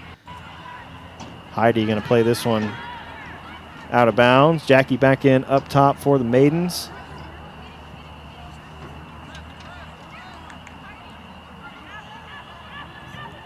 Looks like Jewel has moved into a right back position. Maybe. I don't know. This is a very loose formation from what we kind of had at the end of the first half. Come on, Eddie, come on. Complete it. Good pass there from Ramsey to find Arelli. Nice split. Oh, there's a combo right there. Jackie finds Lauren. Now looking across the field to the far side. Finds Jewel. She's trying to be sneaky coming from that position. Trying to play this one through for Jackie. Takes a deflection off the defender, and Mount Pleasant trying to clear. Sarah quickly able to win it back for the Maidens. Lauren looking for a through ball here for Arelli. Hits it first time and will win a corner off the deflection. Mount Pleasant doesn't get a handball with the way they're playing. I'm going to be shocked. I thought there could have been one or two called right there. Yeah. I don't know. When you see quality players, they usually put their arms in a position where they won't get hit, not put their arms out in a position where they will get hit. Well taken corner there from Arelli. Jacksonville could not get ahead on it. And Jackie sends this one over the goal and out for a goal kick. Jackie the hammer showing that power. That was a side kick too. I don't know, do you call that a side kick?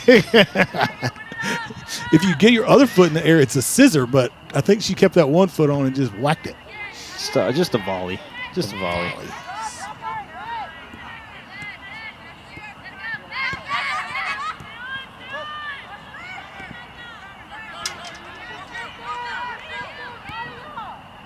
Well played ball here from Mount Pleasant once again on sides. Oh.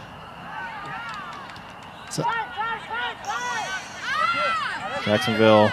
That was dangerous, Got away with one there. Boy, that did was we a ever. very dangerous play from the Lady Tigers. I think she expected somebody to be there to support that, and apparently there wasn't. Yeah, we got lucky. That was a well-played through ball. We It really was, yeah. We talk about playing them to the corner and, setting them up more toward the edge and what a difference that makes. But that ball had just the right amount of pace.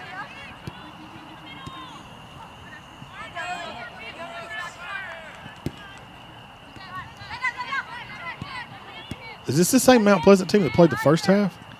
Because I think this is more passes than we saw the entire first half. I don't know if they went in and maybe changed the strategy a little bit, up 1-0 at the half or what. But, yeah, it's they're also playing just a little bit higher than we've seen them, and there's a little bit more urgency. The pace has kind of picked up a little bit from them here to start the second half. Jacksonville, Mount Pleasant going to have a throw in on the far side.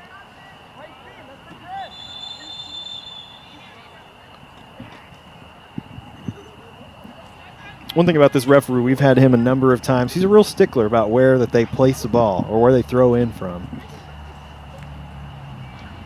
You'll see that quite a bit from him. We've seen it several times for free kicks and things, but he wants them to throw it where the ball went out. You don't always see that from referees, but that is one thing that we've noticed. Especially on the defensive end of the field, typically there's a lot more lax about, cheat up 5 yards, do my throw in, like, what's 5 yards matter when you're on 75 yards away from the goal? But, yeah, he's particular about it.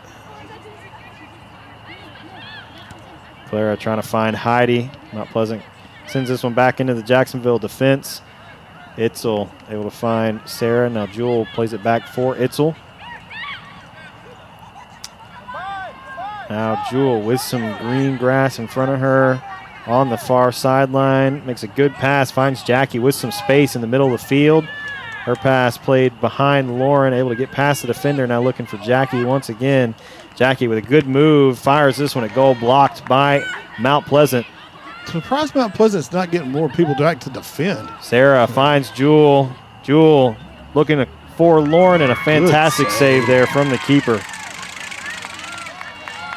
I'm surprised they're not defending with 10 and just holding the one up.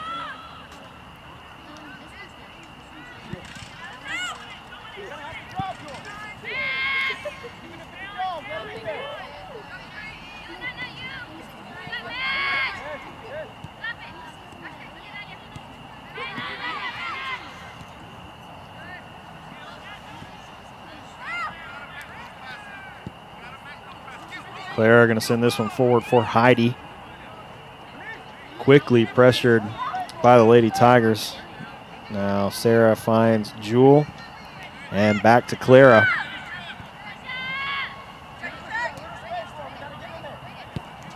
Mariana finds Jackie, makes a move past the defender, now trying to find some space. Played out by Mount Pleasant, trying to connect with Arelli. Arelli will throw this one in. Thrown in to Lauren, kind of takes a deflection off of Lauren Wade, and Mount Pleasant now going to clear it out for another maiden throw.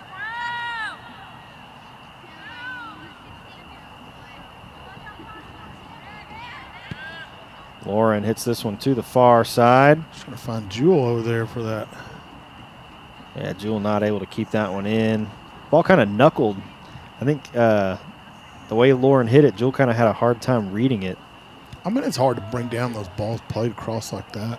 Well, I know. I mean, I'm not disagreeing with with but what you could see it from here. It kind of like knuckled in the air, and it's kind of tough for her to read. I mean, she's definitely not giving Jewel an easy ball to manage over there when we hit these 40-yard aerial passes.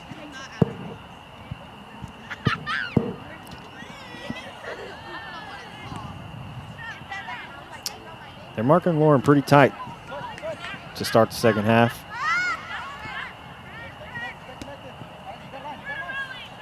Relly turns down line, finds Jackie. Now trying to find Lauren in the middle of the field. Deflected away, and Jackie. Oh, we can't decide. See, there we go. Trying to find Lauren. Lauren flicks it on, and Mount Pleasant able to clear it away. Itzel brings it down, finds Sarah. Now Janai plays this one forward. Sarah now going to find Jewel, and back inside for Lauren. Heidi to Jackie. Jackie going to lay this one off for Lauren, trying to find Aurelie, making a run. Now able to connect with Aurelie, and cannot get to it off the pass from Aurelie Romero, and it will go out for a Mount Pleasant throw-in. Well, I thought the boys' game was going to get streamed on Huddle, and I'm not having any luck, so I have no clue what the score is in Mount Pleasant. I said I would try to give updates. I lied. Well, you tried to give updates, but I mean, There's only so much I can do.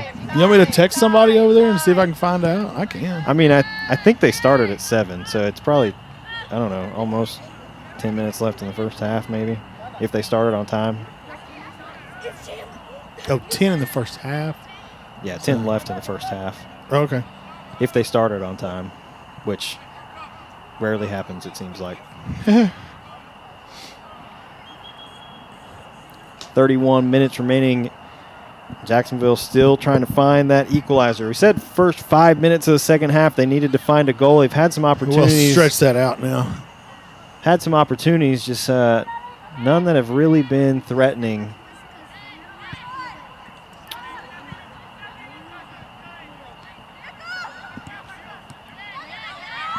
It's not over till the buzzer sounds, though. Jacksonville still with plenty of time. You got half an hour of soccer remaining in the Tomato Bowl for the Maidens season, and they definitely want to go out with a big win for their seniors. And we'll see if they can find a goal here in just a moment.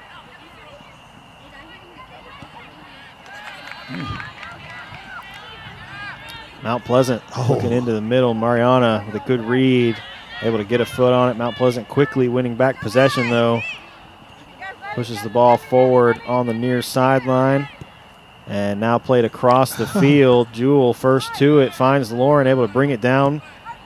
And kind of pops that one up in the air. No one really there for Jacksonville. Jackie, though, very physical play, able to win that back. Finds Heidi. Heidi a little too far forward on the pass, trying to get it back to Jackie, and Mount Pleasant will clear it to the far sideline.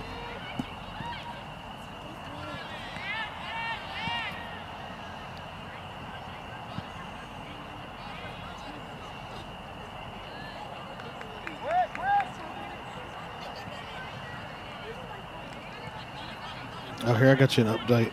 Boys are down 2-0. Did they say how much time is left? No. Do you want me to ask more questions? I mean, it wouldn't hurt. Would not hurt. Boys down 2-0 to Mount Pleasant on the road. Good ball there, played in from Mount Pleasant, and it will go out for a Jacksonville goal kick.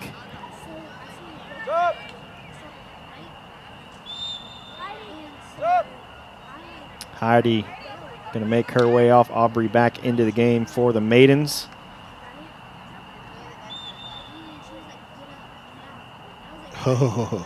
Oh, I'm having flashbacks now. She says, we missed a PK, and their goalie is good. And I remember what's this game now. Their goalie is really excellent good. goalkeeper. Yeah. They have a fantastic goalie. Yeah, I know she's not listening to this because she's over there, but you can put that good in all caps and an exclamation point.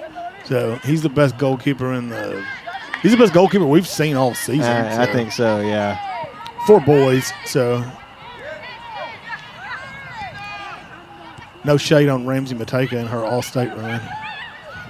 No, I didn't say that. Jackie going to hit one just wide left.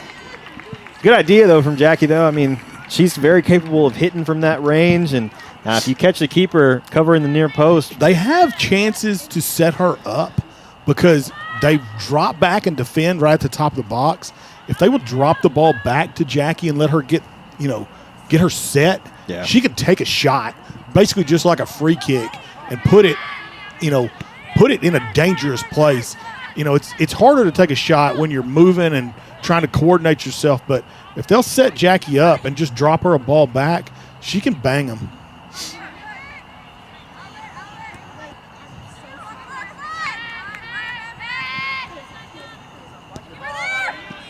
Ooh. Mount Pleasant, though, with a good keeper on the boys and the girls' side. I mean, this girl's. If I could, let me see if maybe there's a roster on Max Preps that has numbers. Oh, she said 20 minutes left on the clock. So. Oh, they only have 20 minutes left? Well, in their game? She says 20 minutes left, so. Okay. I don't know. Maybe they did start early. I don't know, unless it's the first half. I think down 2-0, though, it'd probably be 20 minutes left in the game. Yeah, if you watch what happens here, if we could get this ball back, they're going to leave Jackie. She's tracking in. No, we're trying to get the ball to her. Jackie's shot deflected. If she'll hold up and stay outside of the box, the defense is all going to fall back to the inside of the box, and it'll just leave them completely exposed to her taking a shot from. Good ball here from best Jackie. Chance we've had. And Jewel finds a goal. Yeah, you're talking about them leaving Jackie open, and they did exactly that, and she's able to find Jewel open on the backside. Take another look at it here on the replay. This is a fantastic ball from Jackie, perfectly laid in, and Jewel just makes a fantastic finish that the keeper had no chance to stop, and they do tie it up with 26-14 left in the second. Yeah, I mean, that's a really athletic play by Jewel to come over there and hit the ball like that. Now let's see if we can pick up some momentum here.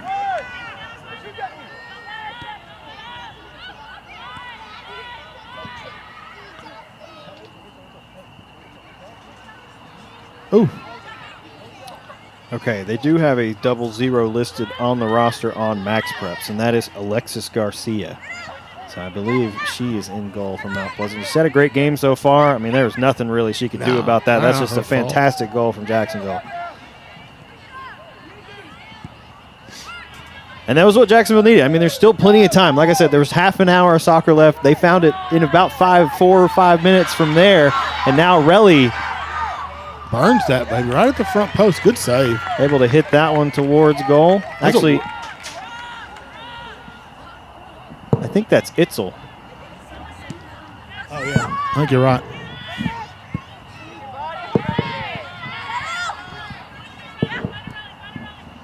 Mariana going to play this one across for Clara. Now finds Janai. Sarah. To Jewel. Mount Pleasant able to get a foot on it, but Lauren now finds Jackie.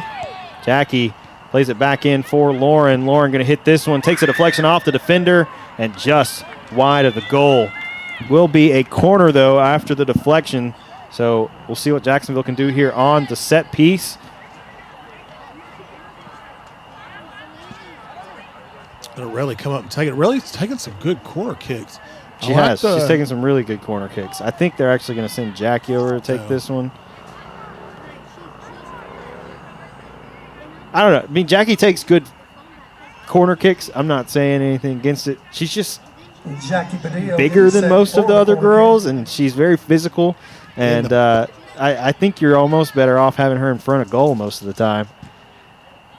It's a well-taken corner, though. Itzel able to get a head on it, cannot deflect it towards goal. Sarah finds Lauren, and it will go out for a Mount Pleasant throw. Yeah, you'd think you'd want Jackie's physical presence in there receiving the ball Yeah. because she's not going to get knocked around. She could go up and win a header. But And she's so good with her. Around. She's so good with bringing those balls in off her chest as man. well. I mean, even if it comes to that, and she just brings it down and able to hit it on the volley. I mean, that's such a dangerous opportunity, especially if you can play it like right in front of the goal, maybe top of the 6 between there and the penalty area. I mean, if you can put that in Jackie's area, I mean, she is super dangerous from that range. It would be very tough to stop.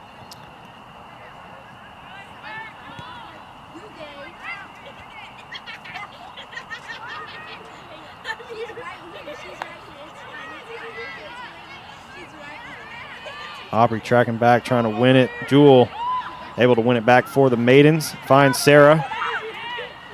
And now back to Areli. Ooh. Areli going to play this one back for Clara. Now to Janae. Now going to switch field over back to Areli.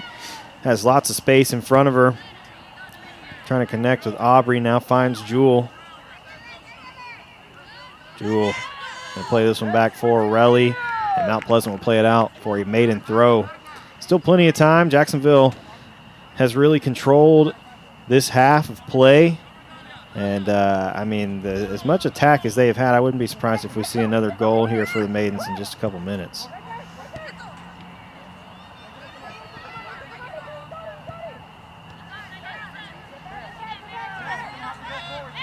Mount Pleasant pushing the ball forward, has some space down the near sideline. And a well-played ball here. Clara in pursuit, going to play it back to Ramsey, who will clear it out of bounds for a Lady Tiger throw.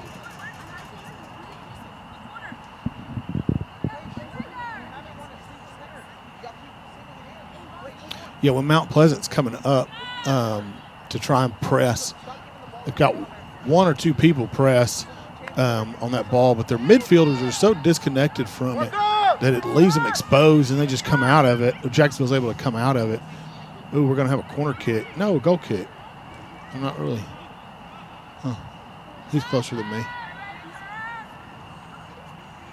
I do notice, Ryan, since we've been running the deal about how fans should behave before the game and be supportive of the players and not be critical. Like, I don't hear the people yelling at the referee over piddly little calls anymore. It's so much classier the way we're behaving now. I don't know. I like it.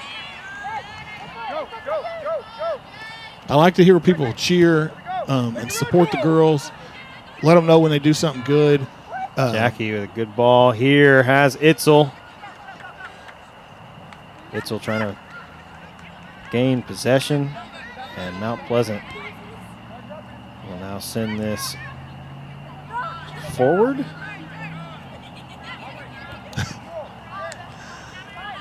Not on that pass.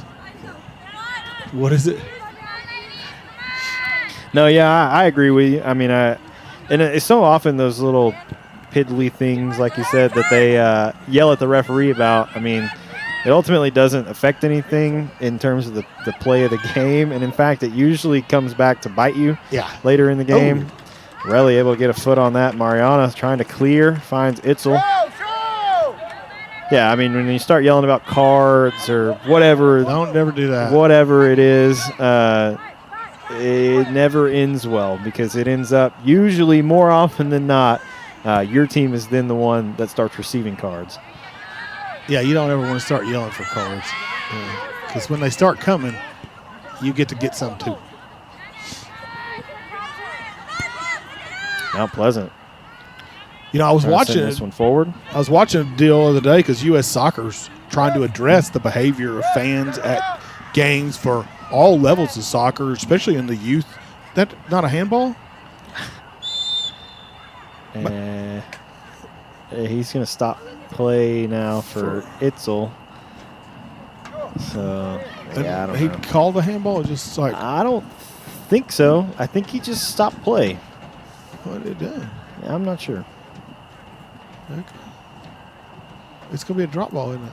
This is very curious. And I mean, maybe the girl didn't touch it with her hands, but it sure looked like it. It's a bad look when you put your arms above your head in soccer. So, but yeah, U.S. Soccer's trying to address the issue, improve it. You know, one of the things they put on there on the video I was watching was like, for some reason, fans think that the referee is like,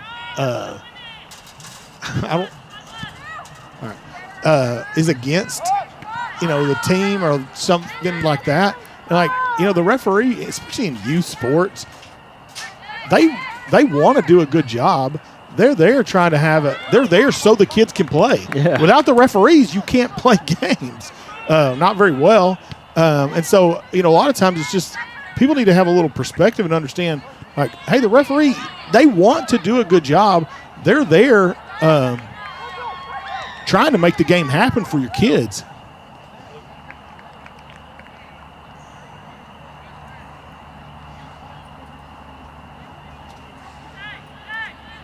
Got a pretty good crowd in the press box tonight as well. I was noticing that, Ryan. Jewel hits this one across. It's there. Heidi there's your handball. Can't quite bring it down, and she will be called for the handball. I could see that one through all the panes of glass. So.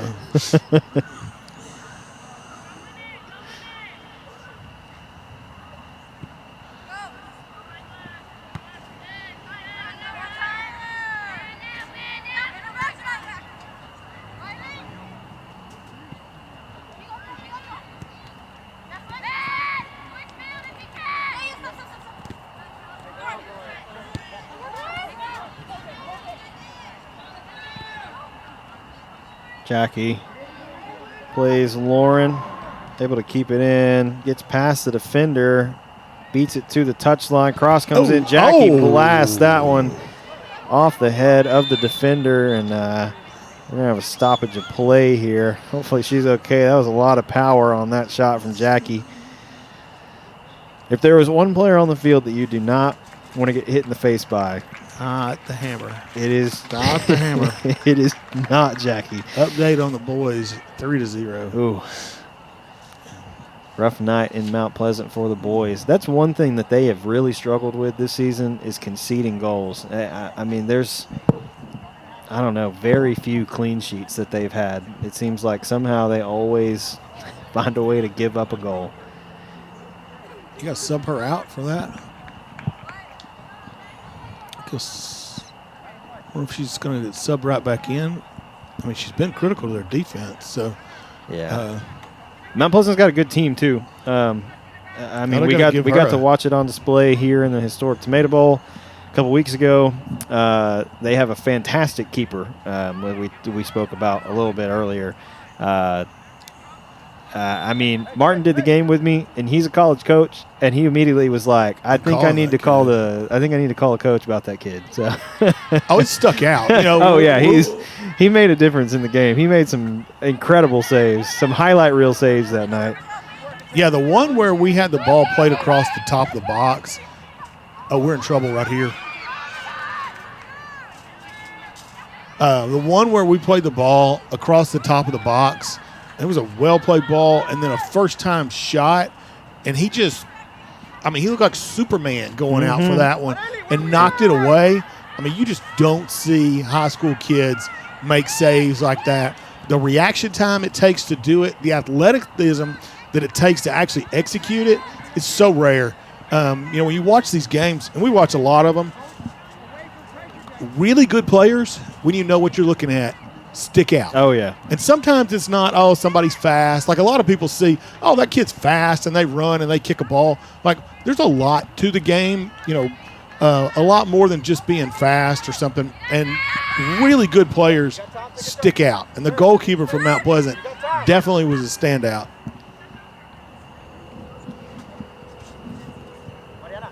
.5 minutes remaining here in the second half. Jacksonville found their equalizer, now trying to find the go-ahead goal in the last 15 minutes to come away with a win on senior night. Sarah pushes this one forward, finds Jackie. Now to Lauren. Lauren finds Jewel. cuts it back. Mount Pleasant defenders close very quickly and clear this one away for a maiden throw.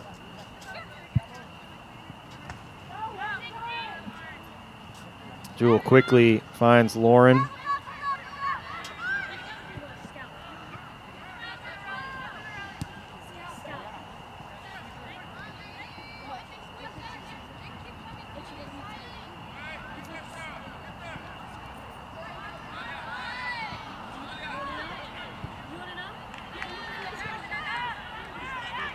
Ball played forward by Mount Pleasant. Aureli's pass a little off the mark there. Ramsey well out, comes to make the play, finds Janae, and now over for Mariana. Mariana can't quite connect on the pass there, intended for Jackie, and Mount Pleasant will clear it away for a Jacksonville throw.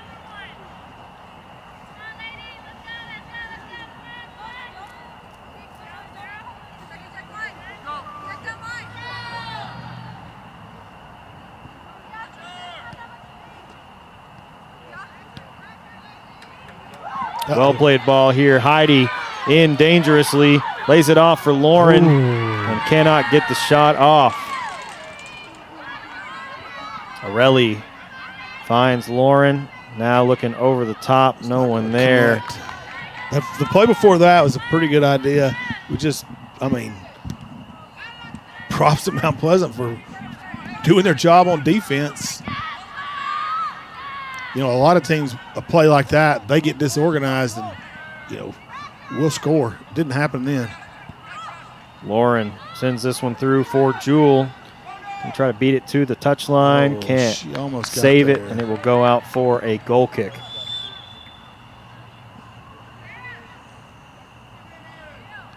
Mount Pleasant going to make a couple substitutions.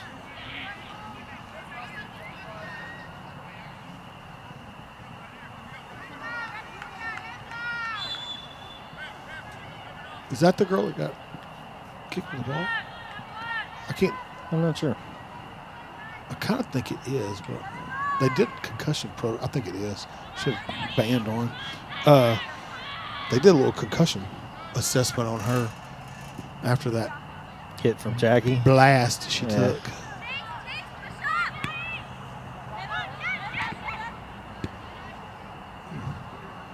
Ball kind of being played around wildly. Lauren able to bring it down, finds Jackie, hits it first time for Heidi. Shot comes in, and the save by Alexis Garcia.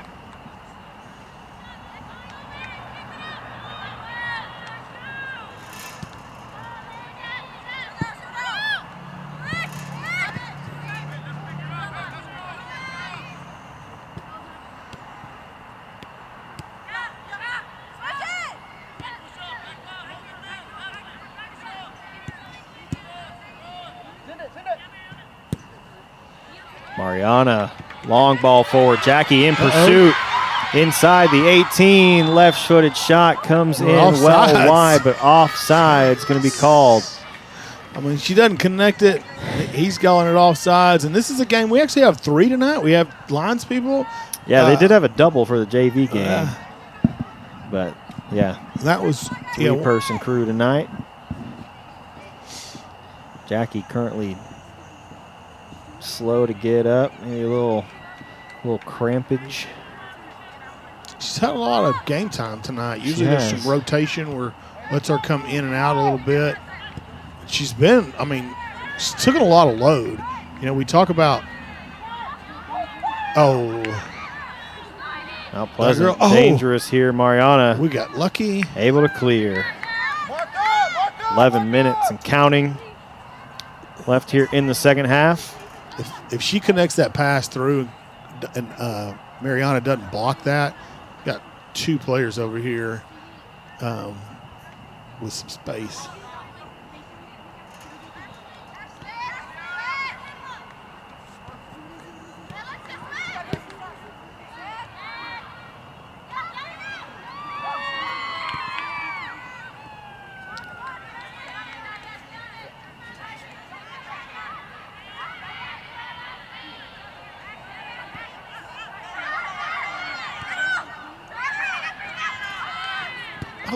Long shot from distance. I feel like Martin. Why? Why would you do that? Why? Why would you do that? You had a player wide open on the sideline, on the edge over here. If she plays that ball out, I mean, we're gonna have a tough time defending it. Plus, you were in possession. And the last thing you want is to not be in possession.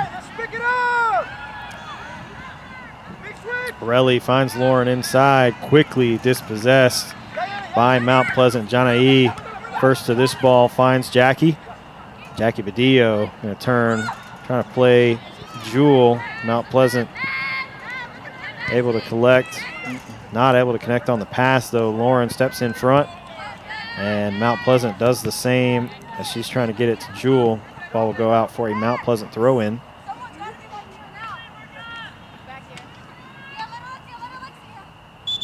Oh, see, again, there's your. Hey, Blue, we're running out of time. Let's go. Got to be right where it went out of bounds. Yeah, 9 minutes remaining on the clock. You could hear Coach Alvarez running out of time.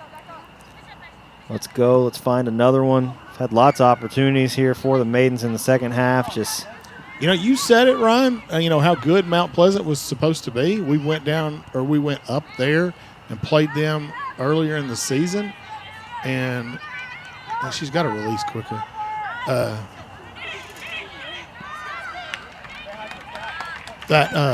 Mount Pleasant was expected to battle with us for the district championship on this, and then we go up there and beat him 6-0. Beat him yeah, 6-0. Very surprising. It was the only game. Well, it was the only game I didn't go to, at least partial.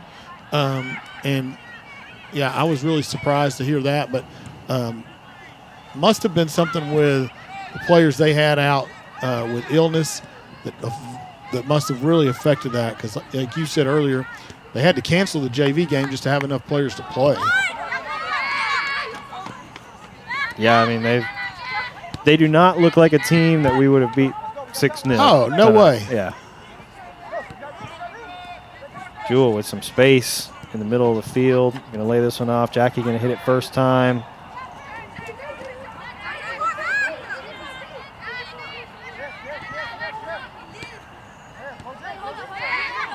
Ooh. Really good turn there. Mount Pleasant going to play this one through. Ramsey, you hear the keep call coming from her. Under 7.5 now remaining here in the second half. Jacksonville still pushing to find that late go-ahead goal. I mean, we don't want to be playing on this end of the field right now. Janae sends this one over the top.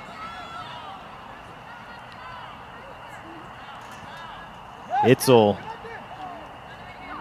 now going to bring this one forward.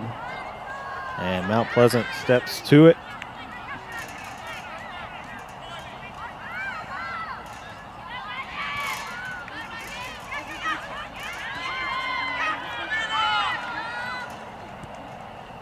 Mount Pleasant inside the Jacksonville 18. Shot comes in wide right up the goal. That girl has been wide open. That's the first time they found her, and she's been in that same basic position 4 times. Jacksonville going to make a sub. Jackie going to make her way off. Heidi Espinoza back into the game for the Maidens. Under 6.5 minutes remaining.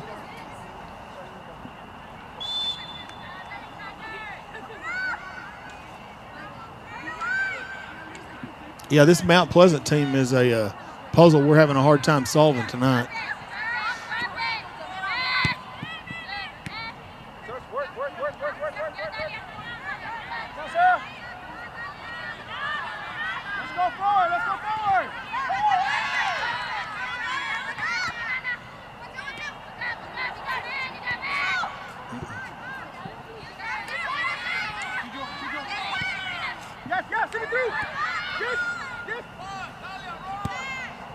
Lauren sends this one through for Jewel. Pretty physical collision there between Jewel and the Mount Pleasant defender. And the ball now played out for a Jacksonville throw. Itzel quickly throws this one in. Lauren finds Jewel. Lots of Mount Pleasant defenders in the area, though. It's 5-on-2 in that situation. Itchell trying to take this one down the line, defended well by Mount Pleasant. Jacksonville will have another throw in as we near the 5-minute mark.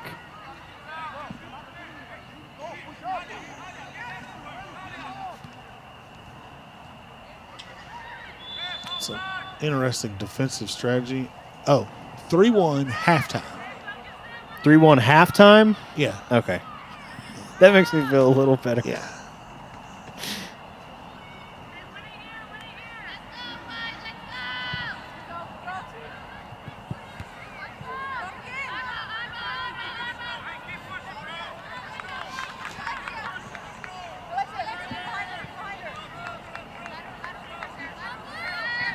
Yeah, I thought that game was supposed to start at 7, so that would mean they started about 7:15, which would be about right by the time they do call-outs and all the other pregame festivities. Lauren with a good turn here, finds some space. Not a chance. Oh, Quickly man. closed on by Mount Pleasant's defense.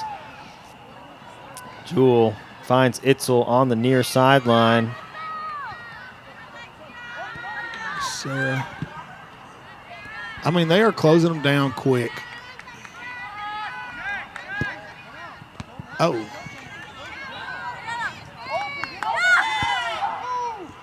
She just trapped that ball with her scapula. I think so, yes. Rare. Jewell. Rare scapula trap there.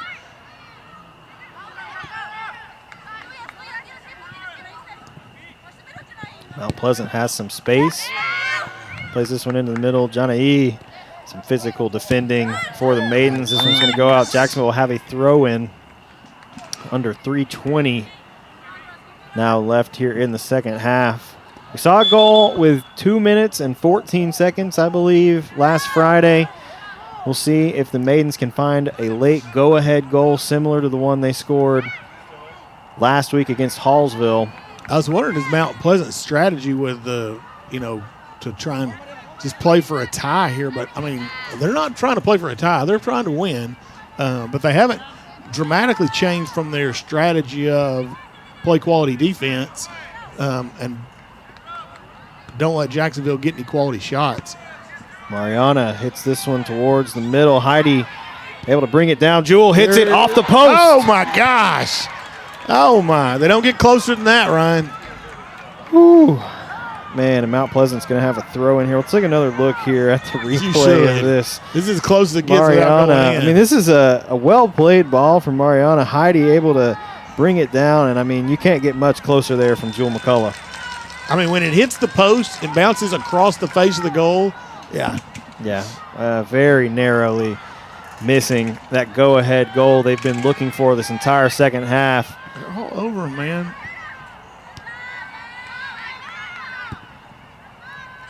Jewell does a good job of hitting that ball just as a quick shot and splitting the defenders with it.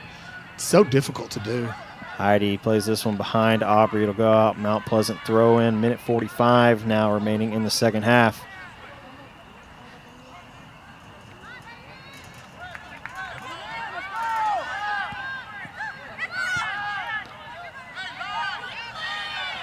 Itzel.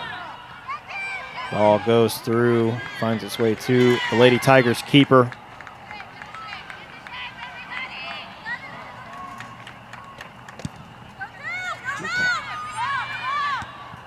Ooh, it's a punt. Clara sends this one back upfield. Mount Pleasant gets ahead on it. Ball will now go out. Maidens throw. 1 minute remaining in the second half. Jewell quickly throws this one in, finds Sarah trying to connect with Lauren. Physical defending there from Mount Pleasant. Now able to clear this one forward. 50 seconds on the clock. Sarah plays it back to Clara. Now looking over the top. Ball comes down to the feet of Lauren, trying to find Heidi. Ball plays through Mount Pleasant. Still trying to clear. Itzel hits this one back and out for a goal kick. 30 seconds remaining now for the Maidens. Mount Pleasant's not going to be in any hurry to get this ball back No, they're into absolutely play. not going to be in any hurry to get this ball back into play. Jacksonville's had so many opportunities. They hit the post, a minute and a half ago, and if you're the Lady Tigers at this point, you are trying to walk out of this game with a tie. 10 seconds. Arelli hits this one back into the box. Mount Pleasant able to bring it down and now plays it forward, and that will do it here from the historic Tomato Bowl. Mount Pleasant draws Jacksonville 1-1. Well, we said it was going to be exciting. We said it was going to be a good game. A 1-1 tie. Is that what you expected to see, Ryan? I mean, I kind of was expecting Jacksonville to come out with a victory tonight. I mean, I know it was 6-0. This is the third-place team in district. I think Hallsville, as a team, was probably going to be better than Mount Pleasant was. I don't know. This is maybe not exactly what I was expecting, which, I mean, Jacksonville didn't have their full squad tonight either by any means. I mean, they started with a little bit of a different lineup than we were definitely expecting up here. But, I mean, at the end of the day, you know, Mount Pleasant capitalized on their opportunities when they were presented. And Jacksonville, as many as they had, only found the back of the net on one of them. Lots of really close shots, just could not find the net. Mount Pleasant had a strategy. I mean, they played very defensively. Very defensive. Hold your line of confrontation back. Don't press up high. Don't overexpose yourself. Defend in the defensive third, and I mean, they come out with a 1-1 tie against a great Jacksonville squad. Looks like we're going to have a little. I think we're supposed to have a little trophy presentation. I think there may be a banner that the girls are going to hold up. District champs. Despite the tie tonight, they do win district. They clinched that the other night against Texas High, and the Maidens head to Marshall on Tuesday night, looking to cap off their district campaign with a big win. Another undefeated so far district season. Do you have a projection on when the first playoff game's going to be? We go into spring break. Pretty sure it is going to be that Monday or Tuesday of spring break. All right. Ladies and gentlemen, your District 10 5A. District champion, Jacksonville Fightin Maidens.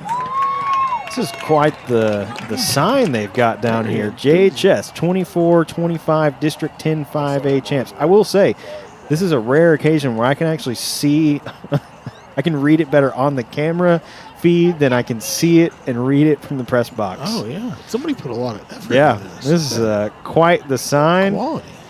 I mean, Jacksonville's stepping up. Yeah, big congratulations to the Maidens team on another district championship. I think last year was 4 undefeated seasons. They're trying to go another undefeated season this year. They haven't lost. They've had 2 draws now in district. I don't want to jinx it by any means. I mean, last time that we played Marshall, it was an 8-0 mercy rule with 20 minutes. So we should be pretty secure to come through with this. I would think so. Yes. Yeah, winning district without conceding the game. I mean, this is the best athletic thing Jacksonville's got going for the school. I mean, the girls' soccer program is. I mean, they're just doing really well. They represent the school really well. I feel really good about it. The boys' program's doing really well too. But I mean, hands down, this is the best athletic. Yeah, I mean, this is 5 straight district championships. So yeah. it's very impressive. Very, very impressive from the Maidens. Yeah. Well, after the trophy presentation, I think that's going to do it for us here tonight on the broadcast. We do have boys soccer finishing out with their senior night on Tuesday night against Marshall. Definitely come out and support them in the historic Tomato Bowl next Tuesday. And then when we get some information about playoff games, we will be sure to let you know. So make sure you're following our Facebook page at JISD Live on Facebook. If you haven't gone and given us a like there to stay up to date on all things going on with JISD Live, make sure to make your way over there. Thank you for joining us tonight here from the historic Tomato Bowl. Maybe wasn't the result Jacksonville was looking for, but a 1-1 draw. I mean, this was a a good Mount Pleasant team. You can't deny it.